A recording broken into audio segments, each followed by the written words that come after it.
दुपारी 12 वाजता कोणासाठी तुम्हाला भक्ताला ताकद कर्नाटकामध्ये बेलकुंडा गाव आहे. त्या बेलकुंडामध्ये महिन्याला थोडासा खंडे काढता या सभामंडपात होतोय. जोरदार टाळ्यांचा गजर आपण त्याच्यासाठी करूया. उभे राहून त्यांना मानवंदना देऊया.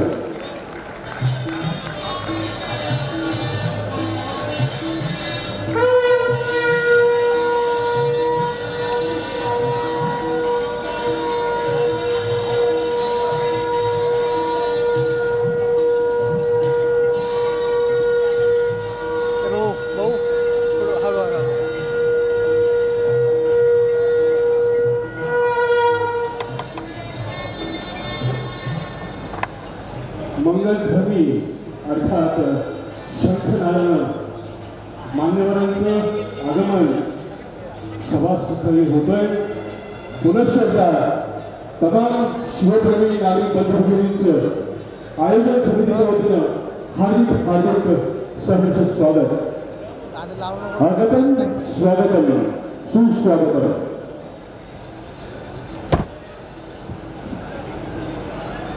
तू नहीं मर रहा है ना मग 200 250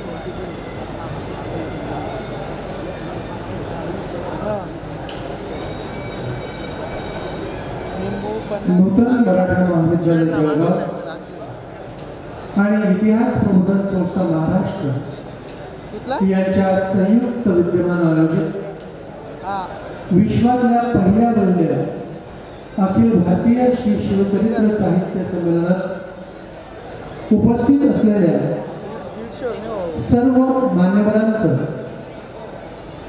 साहित्यिकांचं, अभ्यासकांचं, संशोधकांचं तसंच सर्व रसिक प्रेक्षक आणि श्रोत्यांचं, नागरिकांचं मनपूर्वक आम्ही या ठिकाणी नूतन मराठा महाविद्यालय परिवार आणि इतिहास प्रबोधन संस्था परिवार यांच्या वतीनं सविनय सहर्ष स्वागत करत आहोत. आणि लगेचच आपण आपल्या कार्यक्रमाकडे वळतोय. या ठिकाणी उपस्थित असलेले आपल्या या कार्यक्रमाचे सन्माननीय संमेलनाध्यक्ष आदरणीय श्री विजयराव देशमुख यांना मी सविनय व्यासपीठावर आमंत्रित करतोय. रविदादा, आपण आदरणीय विजयराव देशमुख यांना व्यासपीठावर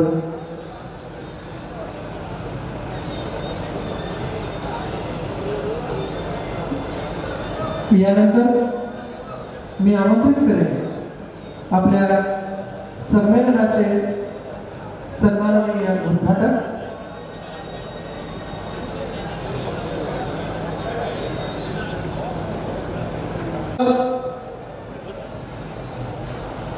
कर्तबगारी दाखवली, मर्दुकी गाजवली अशा सरदार घराण्याचे वंशज आपल्यामध्ये आहे.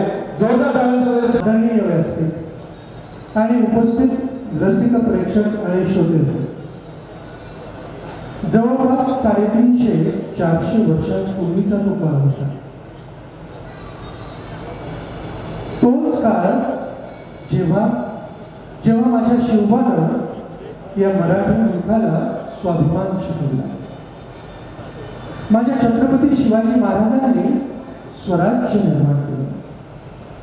पश्चिम महाराष्ट्र, कोकण, सह्याद्रीच्या डोंगर रांगांपासून नागपूर, उत्तर महाराष्ट्र, खानदेशापासून थेट दक्षिण भारतात जाणता राजा म्हणून देखील एक इतिहास निर्माण केला.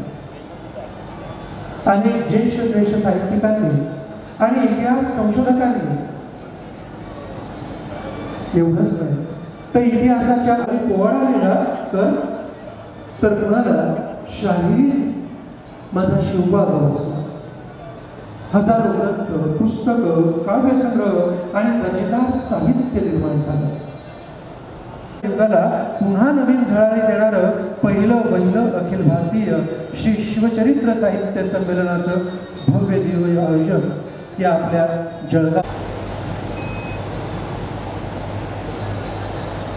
तमाम शिवप्रेमी बंधूंसाठी पुन्हा एकदा आनंदाची खबर.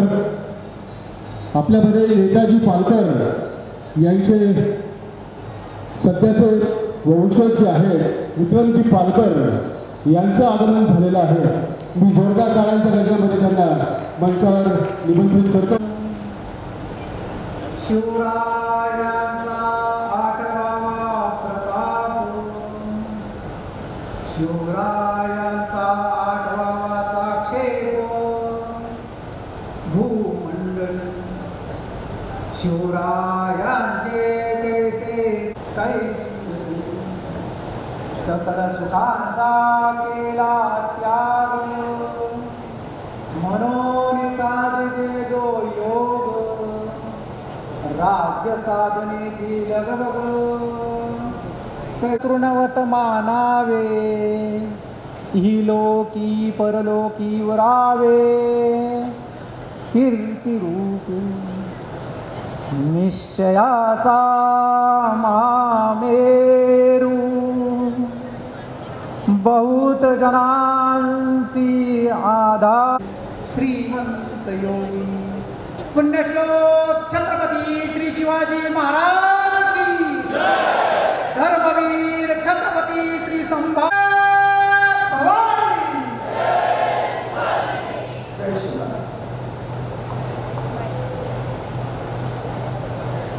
धन्यवाद आदरणीय शंकरजी जाधव. अशा या पहिल्या अखिल भारतीय श्री शिवचरित्र साहित्य संमेलनाचं औपचारिक उद्घाटन अर्थात दीप प्रज्वलन करण्यासाठी सुरुवात करावी. मी आमंत्रित करतोय आपल्या या संमेलनाचे अध्यक्ष आणि शतकर्ते शिवराय या ग्रंथाचे नामवंत पुढला सन्मान आपण करतोय.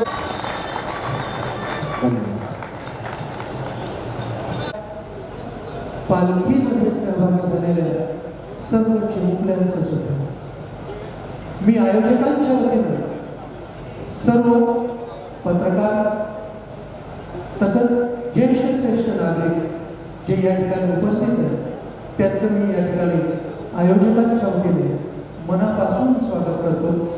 आणि आज मला एक विशेष उल्लेख करायचा आहे जो मुळीच या कार्यक्रम पत्रिकेत नाही.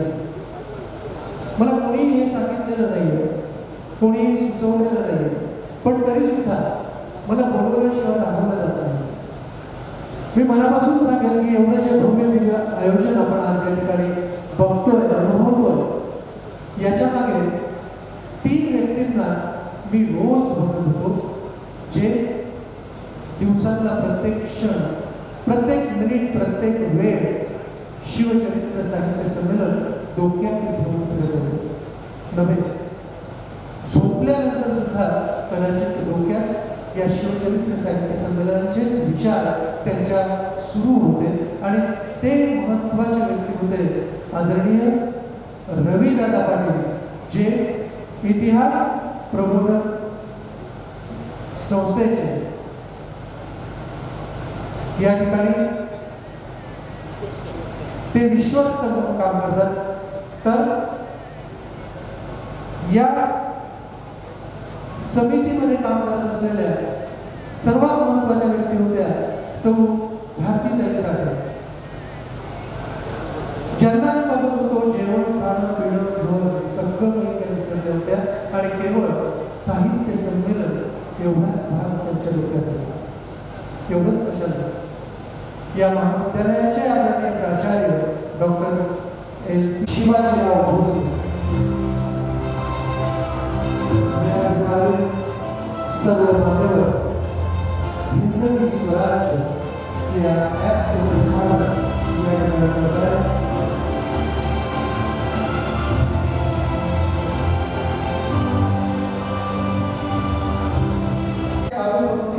माणसाला नम्र राहण्यास शिकवतो.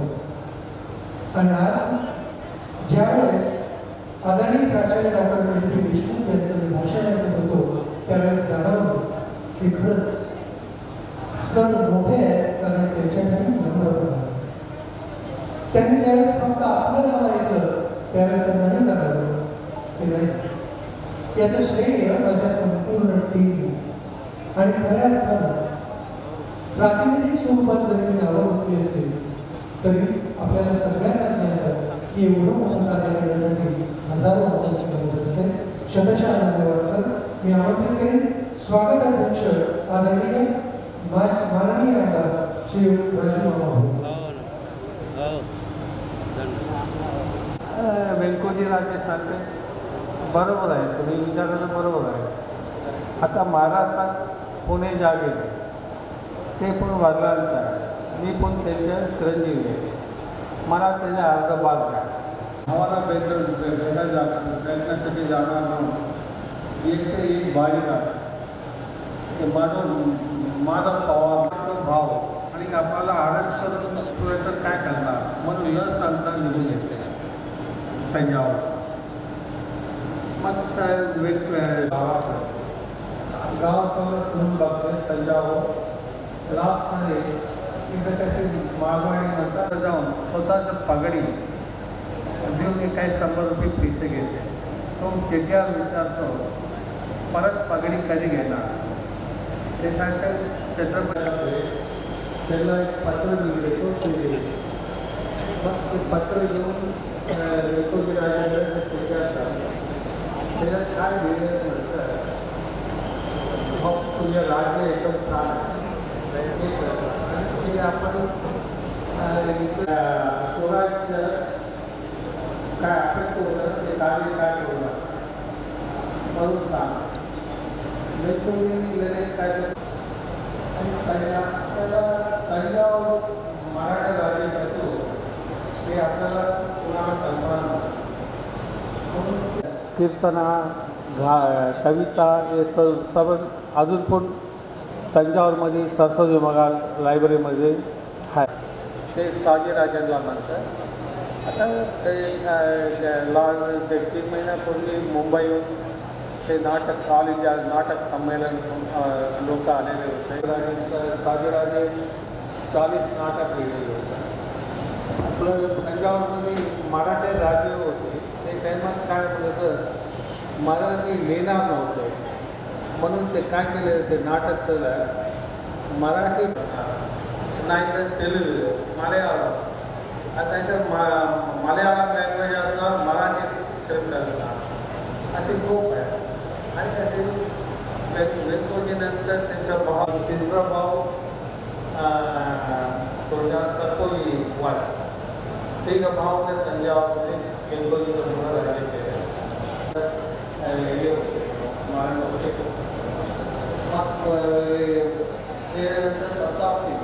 प्रताप सिंग मोठी एक राजा होते ते तंजावर राज्य विकसन केलेले आहे.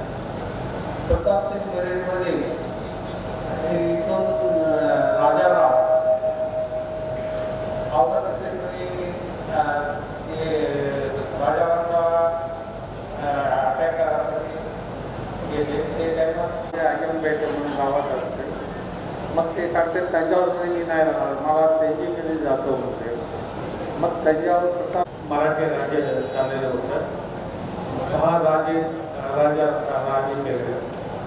तंजावरमध्ये विशेष काय म्हणलं तर सगळं राजे एकदम संयोजन समितीचे आभार मानतो. असेच पेपर त्यांनी खोलावे शिवाजी महाराजांचे त्यांच्या नवीन पिढीला काहीतरी नरदूत प्रकारचा भाव मिळतो. इतिहास परिषद कशा करता असा काही लोकांनी मला विचार खूप आहे. पण त्याबरोबर गणितं साहित्य देखील खूप आहे. पहिली ऐतिहासिक कादंबरी शिवाजी महाराजांनी गेली. त्यानंतर कादंबरीचं विश्व समृद्ध झाला ते विश्वास पाठापर्यंत आपल्याला पाहायला नाही. रंजन देसाईपर्यंत पाहायला नाही. सुंदर सुंदर त्याच्यामध्ये गोविंदाबाई आहे, त्याच्यामध्ये पुष्पांबाई आहे, कोणाकोणी नावं घेत. आजही अनेक कवी आहे, कवी यशवंत आहे. आज या वयात देखील छत्रपती शिवाजी महाराजांचा इतिहास सांगत असताना छत्रपती शिवाजी महाराजांबद्दल बोलत असताना आपल्या निर्माण झालेली ऊर्जा कळत नकळत आमच्यापर्यंत पोहोचत होती. मनापासून धन्यवाद. आणि आभार प्रदर्शनाकडे जाण्यापूर्वी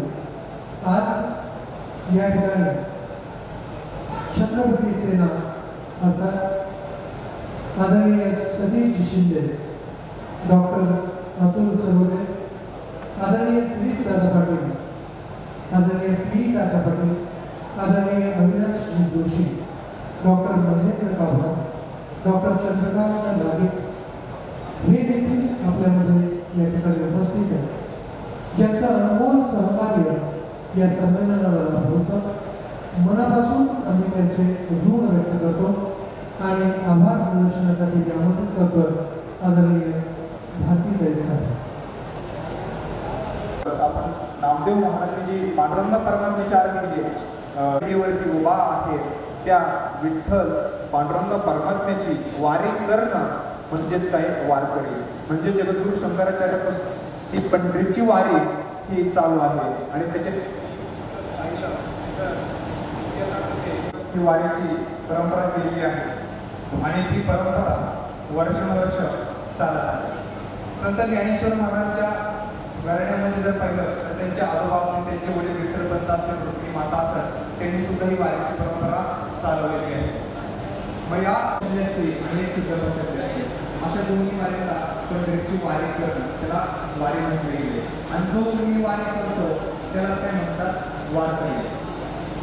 जो कायेने मनाने आणि वाचेने जो पंढरीची वारी करतो त्याला काय म्हणावं, काय म्हणावं, वारकरी म्हणावं. आणि मग संतांनी केलं काय तर धन्यते संसारी दया हस्तचे अंतरे येथे धन्यते संसारी. संसारामध्ये आपण जन्म घेतलाय, अनेकांनी जन्म घेतलेला आहे, आपल्यासारखे अनेक लोकांनी जन्म घेतलाय, पण ह्या संसारामध्ये धन्यत्व कुणाला भेटले तर जे दयाळू आहेत त्या संतांचा आपण विचार करणार आहेत. आणि नंतरून शैलेशजी शिंदे सर हे शिवाजी महाराजांचे जे उत्तर काळातील संत आहेत त्यांचा विचार करणार आहेत. त्यामुळे आपण आता सुरुवातीच्या काळामध्ये केलेला आहे. संत ज्ञानेश्वर महाराजांनी जे कार्य केले, संत ज्ञानेश्वर महाराजांनी ते ज्यावेळेस मराठी भाषा मध्ये हात पद्धत मानलेले कविभूषण जे काय त्या म्हणतात एका काव्यामध्ये की औरंगजेबाने 52 पातशाह जिंकले होते. 52 पातशाहांना जिंकलं होतं. शिवाजी महाराजांनी त्या 52 पातशाह जिंकणाऱ्याला औरंगजेबाला जिंकलं. असा शिवाजी महाराजांचा त्या दूर राजाभिषेकाचा दूरगामी ठरला. आणि पुढे चालून आपल्याला माहिती आहे की खरं असं घडलेलं आहे. 1784 मध्ये औरंगजेबाचा वंशज जो शहा आलम होता, हा शहा आलम पुढे चालून मराठ्यांचा पेन्शनर करायला होता. मराठ्यांचा पेन्शन द्यायला सुरुवात केली. म्हणजे एकेकाळचा जो औरंगजेब छत्रपती सम्राट म्हणला जाता, मोगलांचा सम्राट, त्याचा वंशज मराठ्यांचा पेन्शनर झाला. किती मोठी उपलब्धी बघा शिवाजी महाराजांच्या राज्याभिषेकात. मराठ्यांचा पेन्शनर झाला. शिवराज्याभिषेकामुळे काय दूरगामी परिणाम झाले तर आसपासच्या ज्या सगळ्या शाळा होत्या किंवा छत्र होते, विजापूर असेल, गोवळकोंडा असेल, मुघल असेल, सिद्धी असेल, पोर्तुगीज असेल, इंग्रज असेल, डच असेल, या सगळ्या शत्रूंवरती, शत्रू राज्यांवरती एक प्रकारचा वचक बसला. हा शिवराज्याभिषेकातील एक प्रकारचा वचक ह्या सगळ्या शत्रूंवरती त्या राज्याभिषेकाने असलेला आहे. आणि आतापर्यंतची परंपरा अशी होती की मुघल सम्राट, दिल्लीचा पातशाह म्हणजेच हिंदुस्थान, हिंदुस्थान म्हणजे औरंगजेब किंवा दिल्लीचा मुघल बादशाह, असं एक समीकरण बनलेलं होतं. ते केवळ भारतात नव्हे, आंतरराष्ट्रीय सुद्धा जे काही करार वगैरे हिंदुस्थानची व्हायचे ते मुघल बादशाहांचे व्हायचे, औरंगजेबाची व्हायचे. म्हणजे हिंदुस्थान इथे पलटून मुघल बादशाह असं जे समीकरण बनलेलं होतं ते राज्याभिषेकाने ते समीकरण सुद्धा काय झालेलं आहे, निर्मित झालेलं आहे, मोडी निघालेलं आहे. आंतरराष्ट्रीय मान्यता शिवराज्याभिषेकामुळे या आपल्या स्वराज्याला मिळाली आणि आंतरराष्ट्रीय घडामोडीचा आपलं स्वराज्य हे सुद्धा एक घटक आहे. हे स्वराज्याभिषेकामुळे झालं.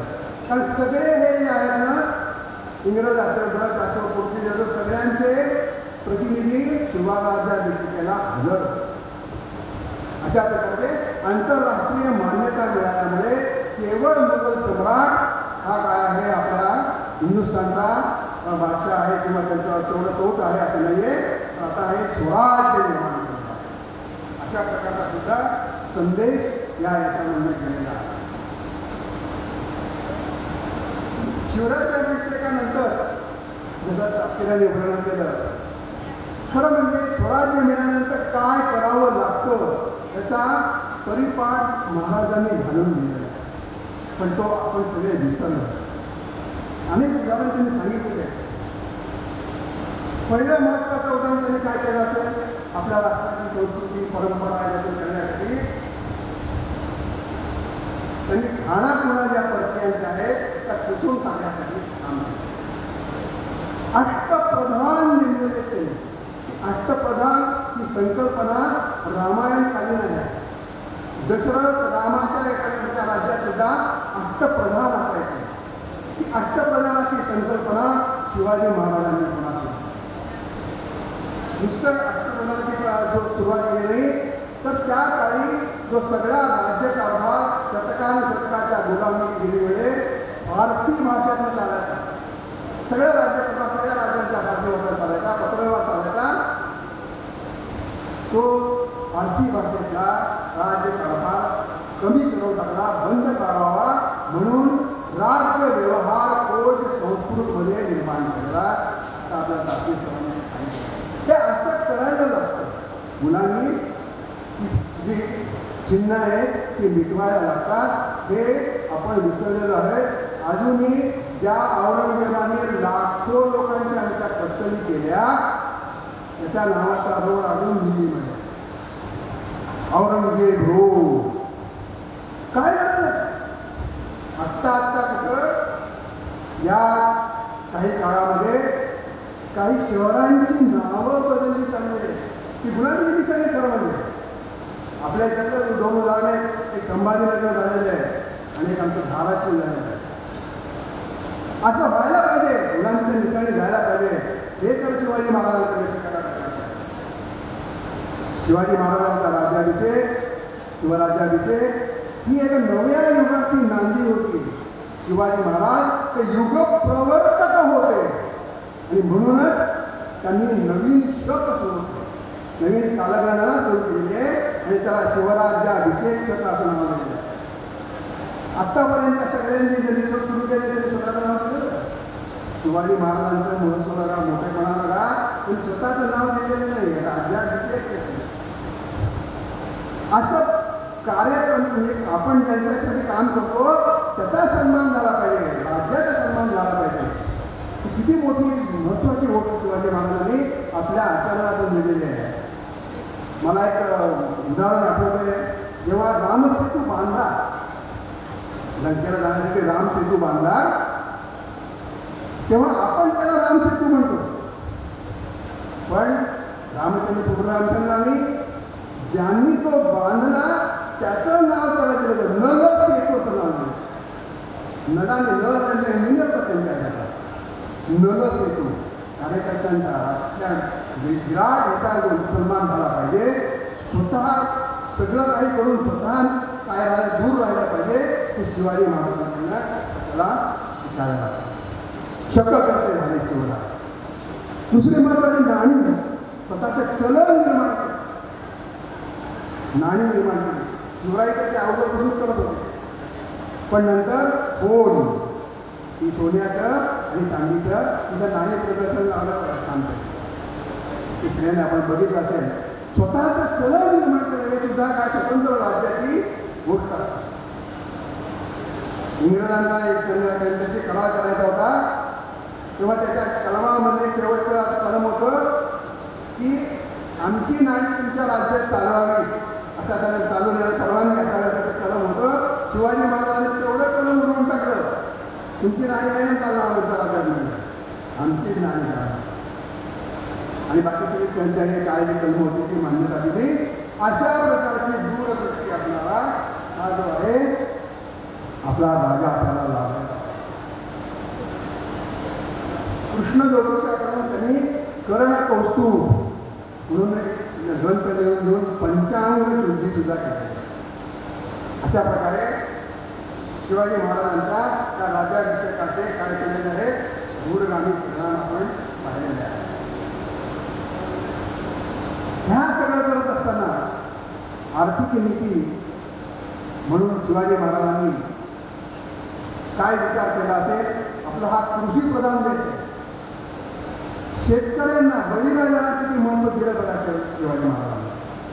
खरं म्हणजे त्याची सुरुवात त्यांनी जेव्हा पुण्याला आले तेव्हा जो सोन्याचा नांगर जरी फिरवला होता ना तिथून सुरुवात केलेली आहे. तिथून सुरुवात केलेली आहे बळीराजाचा विचार करायला. सोन्याचा नांगर आता आपल्याला ह्या जमिनीतनं सोन्यासारखं पीक निर्माण करायचं आहे. म्हणून आता बळीराजाचा विचार करत करो बळीराजाचं सगळं भलं हो असं म्हणत या मुघलांनी किंवा परकीयांनी 60% जो शेतसारा लावला होता शेतकऱ्यांवरती तो अर्ध्यावर त्याला 33% शेतसारा कमी केला. जी उजाड पडीक जमीन पडली होती ती लागवडीखाली आणावी म्हणून त्याच्यासाठी विशेष अनुदान करण्याचा प्रयत्न केलेले आहेत. कर्ज दिले कुणाला बैल जोडी नसेल त्याला बैल दिलेले नवीन धरणं बांधलेली आहे कालवे केलेले आणि अशा रीतीने शेतकऱ्यांच्या हाती जेवढं काही करता येईल तेवढं शिवाजी महाराजांनी केलेलं आहे. कारण आपला कृषी प्रधान देश आहे आणि बळीराजा सुखावला तरच आपल्याला पुढे काय करायला आहे अन्नधान्य मिळणार. अशा प्रकारची शिवाजी महाराजांची दूरदृष्टी होती आणि आपला देश सुजलाम सुफलाम व्हावा काय करता म्हणून महाराष्ट्र देश सुखी झालेला झाला. आणि महाराष्ट्र देश हा अशाप्रमाणे केवळ महाराष्ट्र नाही सगळा देश व्हावा अशी त्यांची इच्छा होती. स्वराज्य देश म्हणजे त्यांच्या महाराष्ट्रात फक्त कल्पना नव्हती. शिवाजी महाराजांची कल्पना इतकी संकुचित नव्हती. त्यांनी सगळे घरामध्ये इतकी पुढचा विचार केलेला होता. शिवाजी महाराजांना जर आयुष्य लाभलं असतं तर ती काशीची मशीन राहिली नसती. शिवाजी महाराजांनी पण केला होता खरं म्हणजे दुर्दैवाने त्यांना आयुष्य लाभलं नाही. त्यांनी फोन केला होता की मी काशीची मशीद राहून तिथं राहणार नाही परत शिवालय बांधेल तोपर्यंत मी पानाचा विडा खाणार नाही अशा प्रकारची प्रतिज्ञा होती. अशा प्रकारचा विचार करणारे संपूर्ण देशाचा विचार करणारे शिवाजी महाराज होते. आणखीन एक त्यांनी काय केलं मला सरांनी सांगितल्याप्रमाणे सगळे जे जुलमी राजाच्या जागाने जिज्या कर करून कोणता शेंडीपट्टी कर लग्न कर अमुक कर तमुक कर गुलामीमध्ये पारतंत्र्यामध्ये जेवढे कर जाचक कर लावलेले होते तेवढे सगळे शिवाजी महाराजांनी बंद करून टाकले. परचक्र आला म्हणजे काय व्हायचं ते तुम्हाला कळलं. फार अवघड परिस्थिती उभं पीक कापून द्यायचे आमच्या स्त्रिया आई बहिणी स्त्रियांना कळवून द्यायचे. सगळ्यात जास्तीत जास्त स्त्रिया बहिणींच्या आमच्या आई बहिणींचा जर अत्याचार कोणी केले असेल तर ह्या मुघलांनी जगाच्या इतिहासामध्ये असं उदाहरण नाही आहे. इतके अनन्वित अत्याचार आहे ते सगळे शिवाजी महाराजांनी ह्या स्वराज्यामध्ये अभिषेकानंतर सगळे दूर झाले परिणाम. मुलाबाळांना गुलाम म्हणून विकलं जायचं ती प्रथा बंद करून टाकली. एवढा मोठं काम नाही तर कुठं गेले आपली मुलं आई कुणाला पत्ता लागायचा स्त्रिया कुठे गेल्या. अशा प्रकारचे सगळे अत्याचार थांबवले आणि अशा प्रकारचे गावनी अत्याचारापासून आपल्या देशाला मुक्त करण्याची सुरुवात केली. शिवाजी महाराजांनी वयाच्या 15व्या वर्षी स्वराज्याची काय केली की संकल्पना करून त्याच्याप्रमाणे रायरेश्वराची शपथ घेतली हे तो राज्य स्त्रींचे व्हावे. शिवाजी महाराजांनी एक बघा आपल्या भोवती जी माणसं घडवली त्या माणसांमध्ये भावना कोणती निर्माण होती हे राज्य शिवाजीच्या गोष्टांच्या कमी हे तो राज्य स्त्रीचे आहे. आई भवानीचा आशीर्वाद आहे. हे सगळ्यांचे राज्य आहे हिंदूंचं राज्य आहे हिंदवी स्वराज्य आहे. अशा प्रकारचं काय होतं त्यांच्याकडे त्यांनी ध्येय ठेवलेलं होतं आणि असं व्यापक ध्येय ठेवून माणसं घडवलेली आहेत. कशी माणसं होती?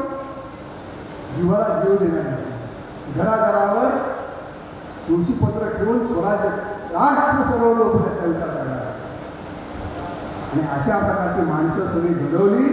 म्हणूनच महाराजांच्या नंतर औरंगजेब जेव्हा आपल्या महाराष्ट्रावर चालून आला, संभाजी महाराजांचा हाल करून दुर्दैवाने ते आपल्याच फितुरीने पकडले गेले, म्हणून ते सापडले नसते. त्यांचा मृत्यू झाला.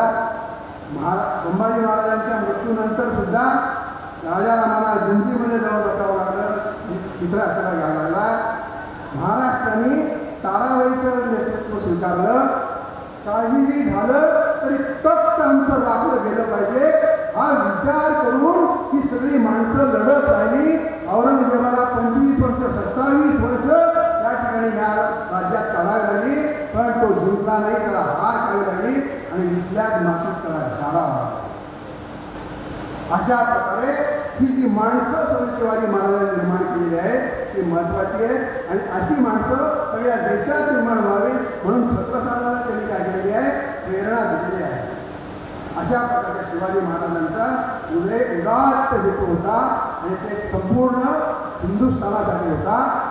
शिवाजी महाराजांच्या ह्या राज्याभिषेकावरती एक सुंदर काव्य शिवाजी महाराजांनी कसा राज्याभिषेक झाला, शिवाजी महाराजांचा राज्याभिषेक कशा परिस्थितीत झाला, काय होतं त्याप्रमाणे त्या ठिकाणी असे विनाश बेडेकर त्यांच्या व्याख्यानात सांगायचे. मित्राची कविता सांगायचे, पण त्यांनी नाव कधी सांगितलं नाही की कविता मी शेवटी म्हणतो आणि सांगतो. कविता आहे का? विश्ववंदिनी भारत माता राजसिंहासन टूटा.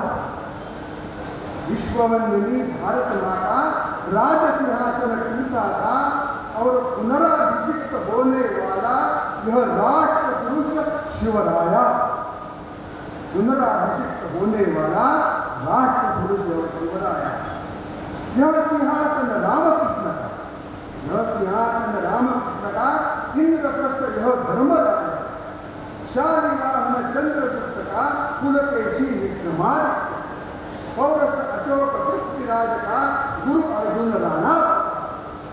पौरुषता की परंपरा का, महापराक्रमी राजा का और पुनराभिषिक्त होने वाला यह राष्ट्र पुरुष शिवराय. सिंधु नर्मदा गंगा माई, सिंधु नर्मदा गंगा माई, ब्रह्मपुत्र यमुना कृष्णाई, तापी सतलज व्यास गोमती, कावेरी महानदी सरस्वती, भीमा गोदा शरयू पूर्णा, अलकनंदा गंडकी पूर्णा.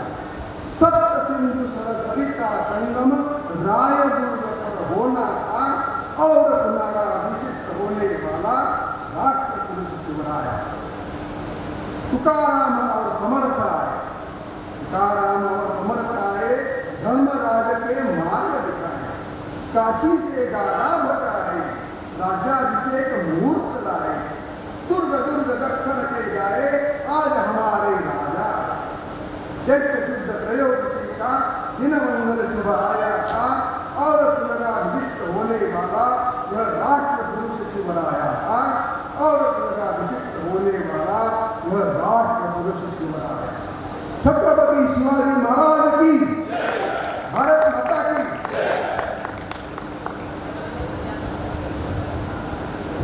धन्यवाद सर. आपण अशी अप्रतिमची कविता सादर केली. आपल्या अध्यक्षीय मनोगतासाठी मी आमंत्रित करते धीरज वैष्णव सरांना, त्यांनी आपल्या अध्यक्षीय मनोगत व्यक्त केलं.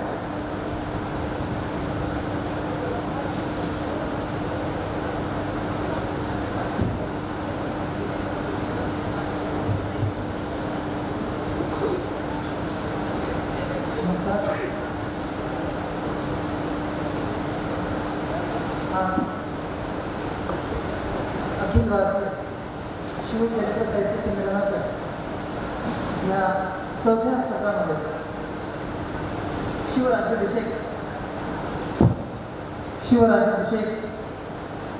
गरज, उपलब्धी आणि दूरगामी परिणाम ह्या 4थ्या सत्रामध्ये आदरणीय दादासाहेब जाधव आदरणीय संगीत तज्ञ गुरुवारी दिलीपजी महाराज यांनी या तिघी वक्त्यांनी जे अभ्यासक्रम विवेचन केलं, सर मी आपल्या तिघांच्या अभ्यासाला वंदन करतो. आज अशा असंख्य पैलूंना या निमित्ताने ऐकायला मिळालं. खरं तर राजे छत्रपती हे एक नाव असं आहे मुळात की जे आपल्या ओठांवर जेव्हा उच्चारलं जातं तेव्हा आपल्या शरीरामध्ये एक पावित्र्य संचार करतं. शिवराज्याभिषेक ही किती मोठी उपलब्धी होती हे आपल्या वक्त्यांनी आपल्याला ह्या त्यांच्या व्याख्यानात सांगितलंच. अवघं 50 वर्षाचं आयुष्य त्यात 35 वर्ष स्वराज्यासाठी खर्ची करताना प्रत्येक क्षण या मातीसाठी समर्पित असलेला शिवाजी महाराजांसारखा दुसरा राजा होणं शक्य नाही. गरज ज्यावेळेस आदरणीय दादासाहेब जाधव यांनी शिवराज्याभिषेकाची गरज आपल्यासमोर मांडली, त्यावेळेस काय गरज होती राज्याभिषेकाची याच्यासाठी खूप समर्पक अशी चर्चा, खूप समर्पक असं मार्गदर्शन त्यांनी केलं. हिंदू संपलेला नाही आहे हे जगाला ठासून सांगणं हे त्या काळात खूप गरजेचं झालं होतं करायचं.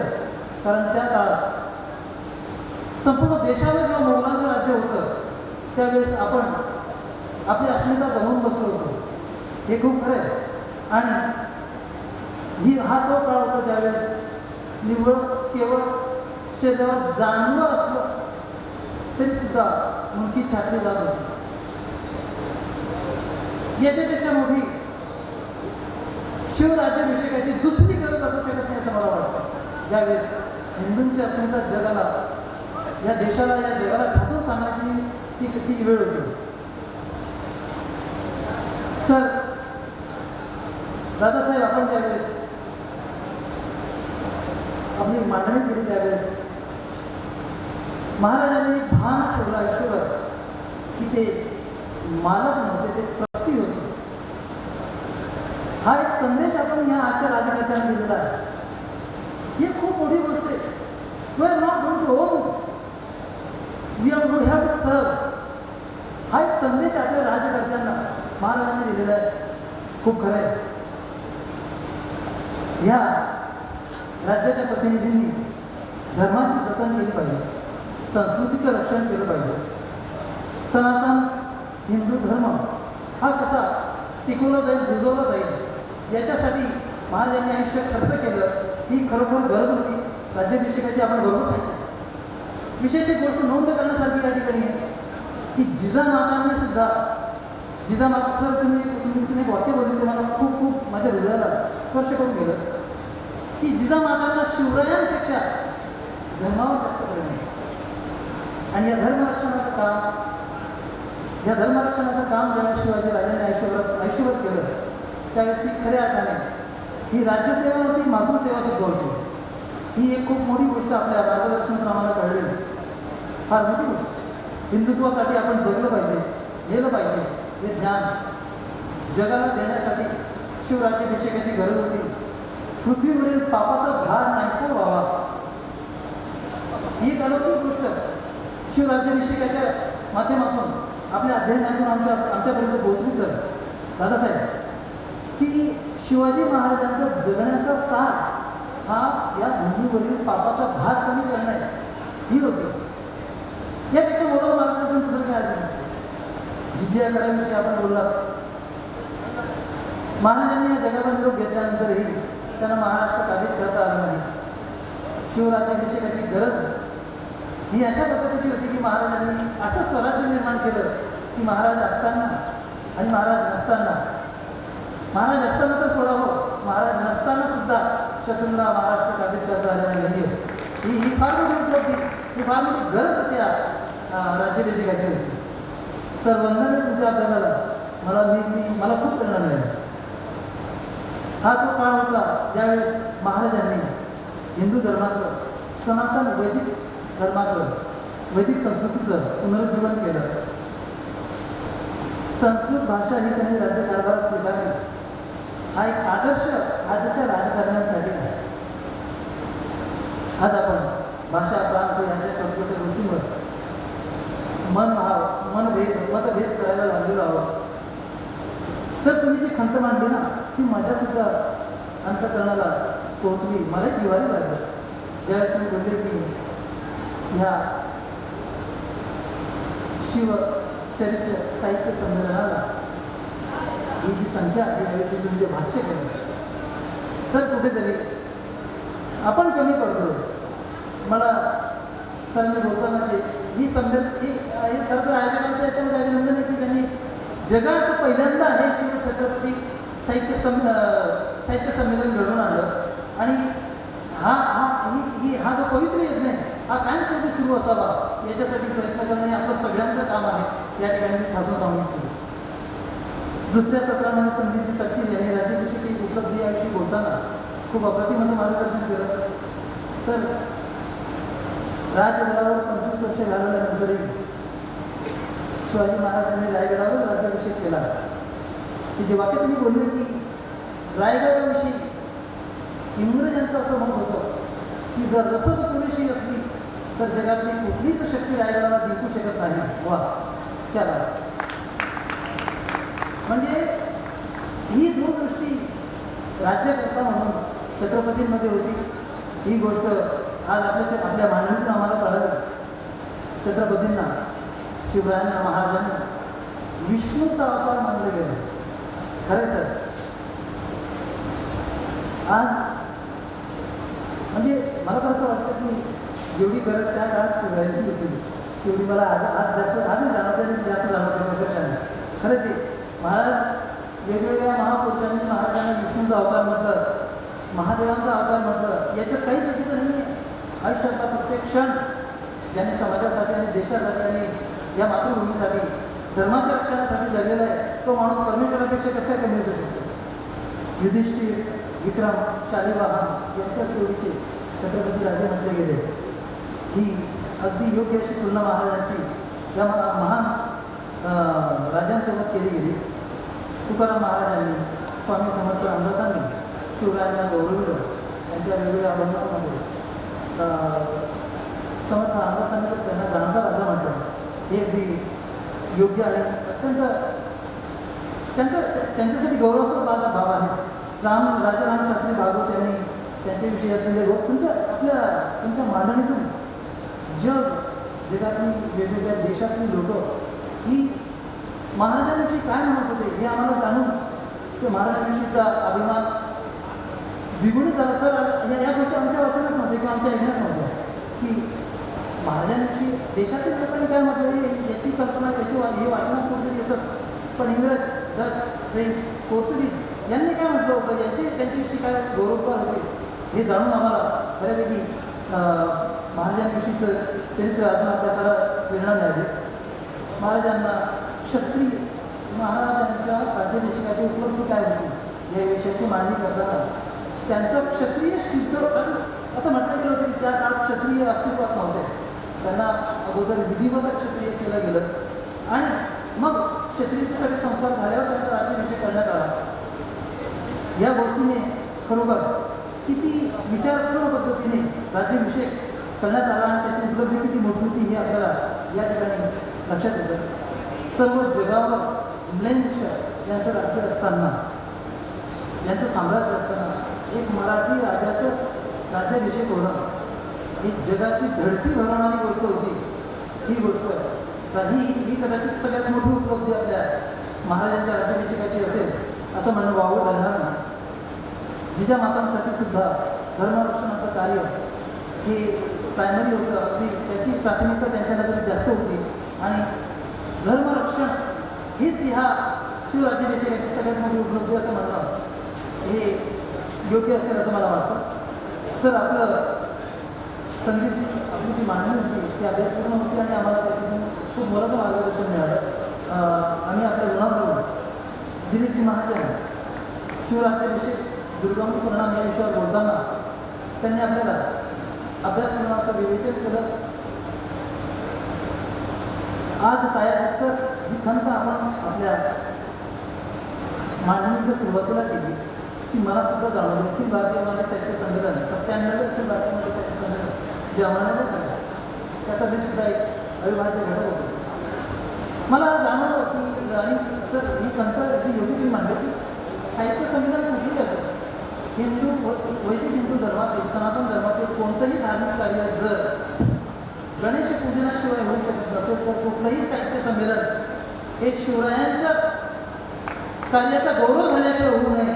मला तर वाटतं हा आपण ठराव करून घेऊया. हा आपण ठरावच करायला हवा की याच्या पुढचं कुठलंही साहित्य संमेलनाचं जर ते महाराष्ट्राच्या भूमीत होणार असेल तर तिथे शिवकार्याचा गौरव व्हायलाच पाहिजे. आणि हा संदेश सुद्धा आपण आज नंतरच्या प्रत्येक साहित्य संमेलनात देऊया. खरंच सर तुम्ही ती चिंता मांडली ती खंत मांडली तुम्ही समजतो. स्वामी विवेकानंदांच्या तो प्रसंग तुम्ही सांगितला आमच्या अनुभव शाळा येणार आहे की स्वामी विवेकानंद एका दिवशी महिला विचार देत असताना त्यांनी ते ज्यावेळेस कवी भूषणाचं कार्य म्हणून होते त्यावेळेस शिवाजी राजांनी गैरसमज असलेले काही तरुण स्वामीजींना भेटतात, स्वामीजींना बोलतात. हाच गैरसमज जगाचा सुद्धा होता शिवाजी महाराजांचा राज्याभिषेक होण्याच्या अगोदर. गरज शिवराज्याभिषेक, गरज, उपलब्धी आणि दुर्गामी परिणाम या तिघांमध्ये एक गोष्ट फिक्स असते ती म्हणजे शिवराज्याभिषेकाने जगाला शिवाजी हे राजे नसून हे छत्रपती आहेत हे मान्य करायला भाग पाडला. ही फार मोठी उपलब्धी आपल्याला मान्य करायला लागेल. तो दुसरा दगाबाद आपला दैवत येते आणि त्याच्याविषयी अशा प्रकारचे वाक्य अशा प्रकारचे शब्द हे जग जर वापरत असेल तर हे आपल्यासाठी लांछनास्पद आहे. पण राज्याभिषेकाची गरज का होती आणि राज्याभिषेकाची उपलब्धी का होती, राज्याभिषेकाचा दुर्गम परिणाम काय होता तर शिवाजी राजांकडे ही दृष्टी बघण्याची नष्ट झाली आणि त्यांना जगाने त्यांची सत्ता, त्यांचं स्थान, त्यांचे ते स्थैर्य मान्य केलं. क्षत्रिय कुलावतंस राजे क्षत्रिय आहे हे राज्याभिषेकाने जगाला सिद्ध करून दाखवलं. मला आवडलं तर तुमचे वाटतं औरंगजेबाने 52 राजे जिंकले आणि महाराजांनी औरंगजेबाला जिंकले. मरून गेला तो पण त्याला महाराष्ट्र जिंकता आला नाही. हेच छत्रपतींच्या शिवराज्याभिषेकाची उपलब्धी आहे. फार छान. राज्याभिषेकाविषयी बोलताना एक तुम्ही महत्त्वाची गोष्ट सांगितली की आपण आपली गुलामगिरीची निशाणी नष्ट करू शकलो. अगदी खरं आहे. शिवराज युगप्रवर्तक होते. आपल्या भाषणातून आपल्या विवेचनातून आपण आपल्या मांडणीमधून आपण शिवराजांनी जे शेतकऱ्यांविषयी काम केलं, त्यांचं जे कार्य होतं, त्यांना कर्ज दिलं, त्यांना बैलजोडी दिली, त्यांना उभं केलं, या गोष्टीसुद्धा आमच्यासाठी खूप अभ्यास आमच्या अभ्यासात भर घालणार आहे. आम्हाला मार्गदर्शक होत्या. मला तर एक खंत अशी आहे. मला खंत कशाला म्हणून सर मी तर म्हणतो की फेसबुक लाईव्ह आणि यूट्यूबवर आपल्या राजकारण्यांना या सगळ्या वक्त्यांची ही मांडणी ऐकू द्या आणि त्यांनासुद्धा राज्य कसं करावं लागेल याचा अभ्यास करू द्या. हीच मी या माझ्या अध्यक्षपदाच्या शेवटी आपल्याला सूचना करू इच्छितो. मला आयोजकांनी ही संधी दिली त्याबद्दल मी नेहमी आपल्याला म्हणत राहील. आणि या पावन स्टेजवर मला आज या वक्त्यांनी अभ्यास करून जे विवेचन केलं त्याविषयी मला बोलता आलं त्याबद्दल मी स्वतःला गौरवाने समजतो. थांबतो. धन्यवाद. जय श्रीराम. धन्यवाद सर. त्यानंतर मी आमंत्रित करते चेतना पाटील आवाज प्रदर्शन करते.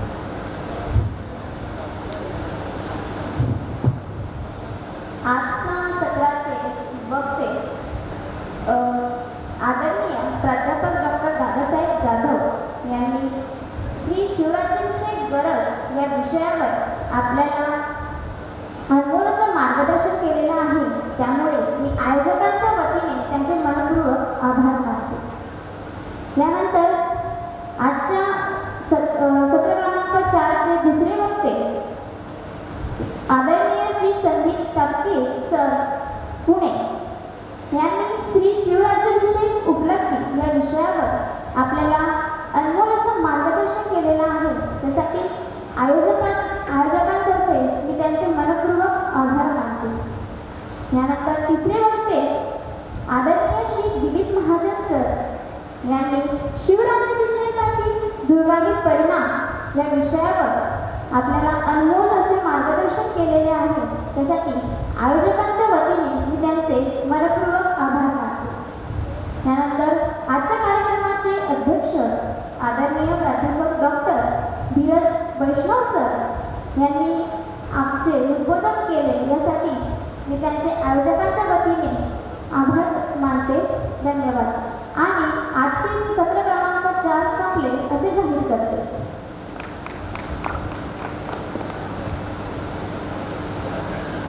श्री छत्रपती शिवाजी महाराजांच्या चरित्रावरच्या साहित्य संमेलनामध्ये पहिल्यांदाच आपण प्रश्नोत्तराचं सत्र घेतो. त्या छत्रपती शिवाजी महाराजांच्या मराठ्यांच्या धारातीर्थावर एक छान सत्र काही क्षणामध्ये आपल्याबरोबर होणार आहे. प्रश्न तुमची, उत्तर आमची. अजूनपर्यंत असला कार्यक्रम आपण टी व्हीवरतीच पाहतो, तो सुद्धा वेगळ्या रंगाचा असतो. पण आपण छत्रपती शिवाजी महाराजांच्या चरित्रावरती प्रश्न तुमचे आणि उत्तर आमचे असा विषय घेतो. आपण सर्वांनी त्या काही मिनिटातच ते सत्र सुरू होईल. आपण सर्वांनी त्याचा लाभ घ्यावा तुम्ही.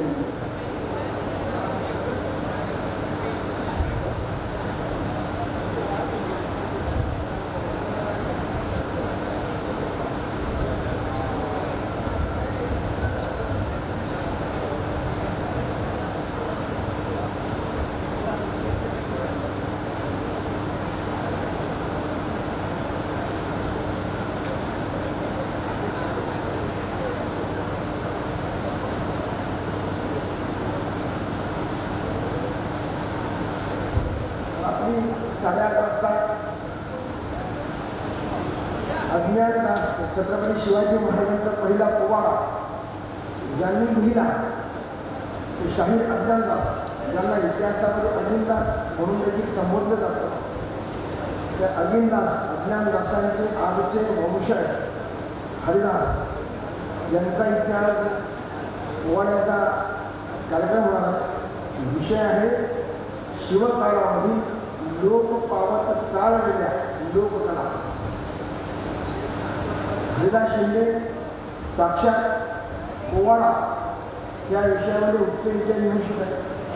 हरिदास शिंदे यांचा शिवकाळातील विज्ञानाची भाषा या विषयावर ते प्रबंध आहे. ते अज्ञानदासांचे वंशज आहेत म्हणजे फक्त शाहिरी करतात असं नाही, तर त्यांची त्या विषयाची PhD आहे. त्याच्यामुळे त्या शाहिरीच्या कार्यक्रमालाही आपण आवर्जून उपस्थित राहावं अशी मी सगळ्यांना विनंती करतो.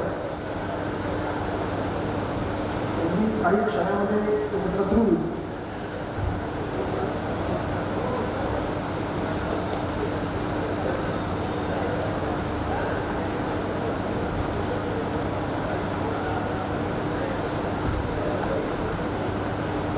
सेवानिवृत्त प्राध्यापक अहिल्या नूतन परिवाराचा एक ते सदस्य आहे. के.बी. पाटील सरांनी सरांचे स्वागत केलं.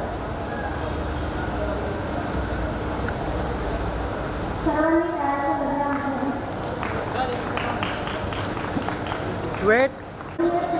प्रेमचंद वसंतराव यांचं स्वागतासाठी नूतन मराठा महाविद्यालयाचे प्राध्यापक डॉक्टर पी.के. देशमुख सरांना विनंती करते की त्यांनी माननीय प्रेमचंद भोसले सरांचे स्वागत करावे. की आदरणीय श्री प्रेमचंद भोसले सर यांचं शिक्षण BE सिव्हिल इंजिनिअरिंग झालं आहे. तसंच इतिहासामध्ये त्यांनी MA केलेले आहे. त्यांचे अनेक ठिकाणी शासकीय नेमणूक करण्यात आली आहे.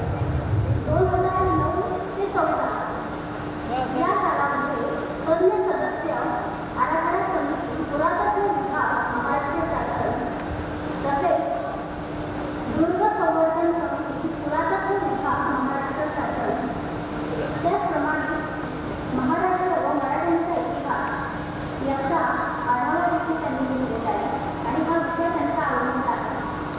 त्याचप्रमाणे 2091 पासून महाराष्ट्रातील व महाराष्ट्राबाहेर मराठ्यांची गडकिल्ले, गाणी, राजवाडे तसेच दक्षिण भारताच्या प्रसिद्ध जिल्हे म्हणजे त्यांचा अभ्यास त्यांनी केलेला आहे. तसेच त्यांनी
तसेच अनेक पुस्तक सुद्धा सरांनी लिहिलेले आहेत.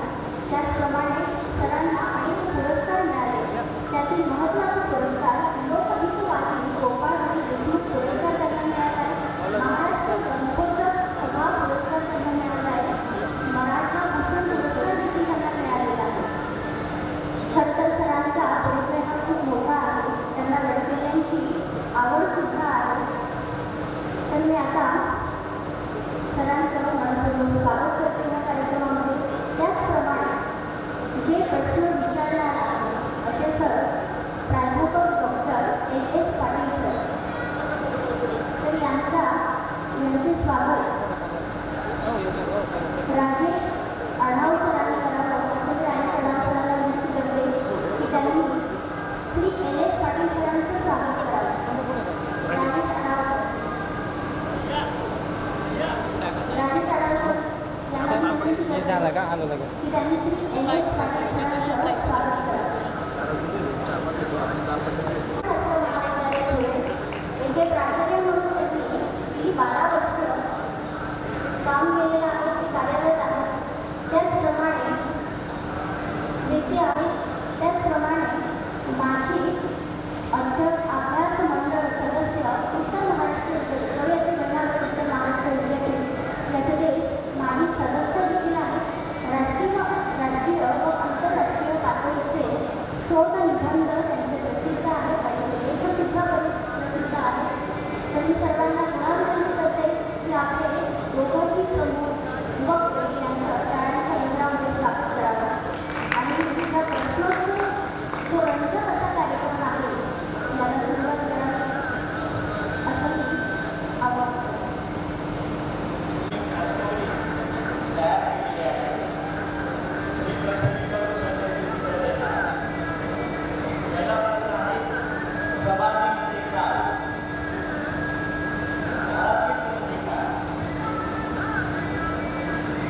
सर्वांना आपले नमस्कार. मुळापासून समाधी या विषयाची संपूर्ण माहिती या विषयाकडे जाण्यात समाधी आपण कशाला म्हणतो हा एक मूलभूत प्रश्न आलेला नसतो. साधारणपणे आपण समाधी मानतो किंवा पूर्वपण म्हणत आलो की म्हणजे ज्ञानेश्वर माऊलींची संजीवन समाधी, तुकारामांची समाधी या आपल्याला समाधीमधूनच परिचित आहे आणि तो शब्द त्यासाठी अगदी योग्य. कारण त्या जिवंत समाधीत आपल्याला माहिती म्हणजे समाधी या शब्दाचा दुसरा अर्थ असा होतो योग मानण्याची समाधी असते, समाधी अवस्था असते. हे जे प्रज्ञावंत होऊन गेले यांनी जरी आयुष्याचं कार्य संपलं या भावनेने कशा पद्धतीनं एक देह कार्य संपलं या अर्थाने देहाचा वापर संपला या अर्थाने संजीवन समाधी घेतलेली असते तरी भक्ताच्या आणि परंपरेच्या मान्याप्रमाणे ही एक प्रकारची समाधी अवस्था म्हणजे त्याचं निर्वाण किंवा मृत्यू झालेला नाही अशा अर्थाने आपण त्याला संजीवन समाधी म्हणतो. मुळामध्ये समाधी हा शब्द तिथं पहिल्यांदा वापरात योग्य पद्धतीने आणला आहे. त्याला दोन्ही संदर्भ आहेत.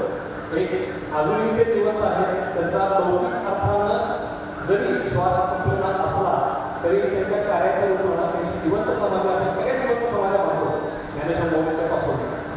तर या अर्थानं त्या दोन्ही शब्दांच्या अर्थाने समाधी हा शब्द बरोबर असतो आणि याचा असं अर्थ की कुठल्याही व्यक्तीच्या स्मरणार्थ बांधलेली वास्तू किंवा त्या व्यक्तीच्या आपण अगदी साध्या आपल्या गावात जे शब्द घ्यायचे ते आहेत फरगे वृंदावन.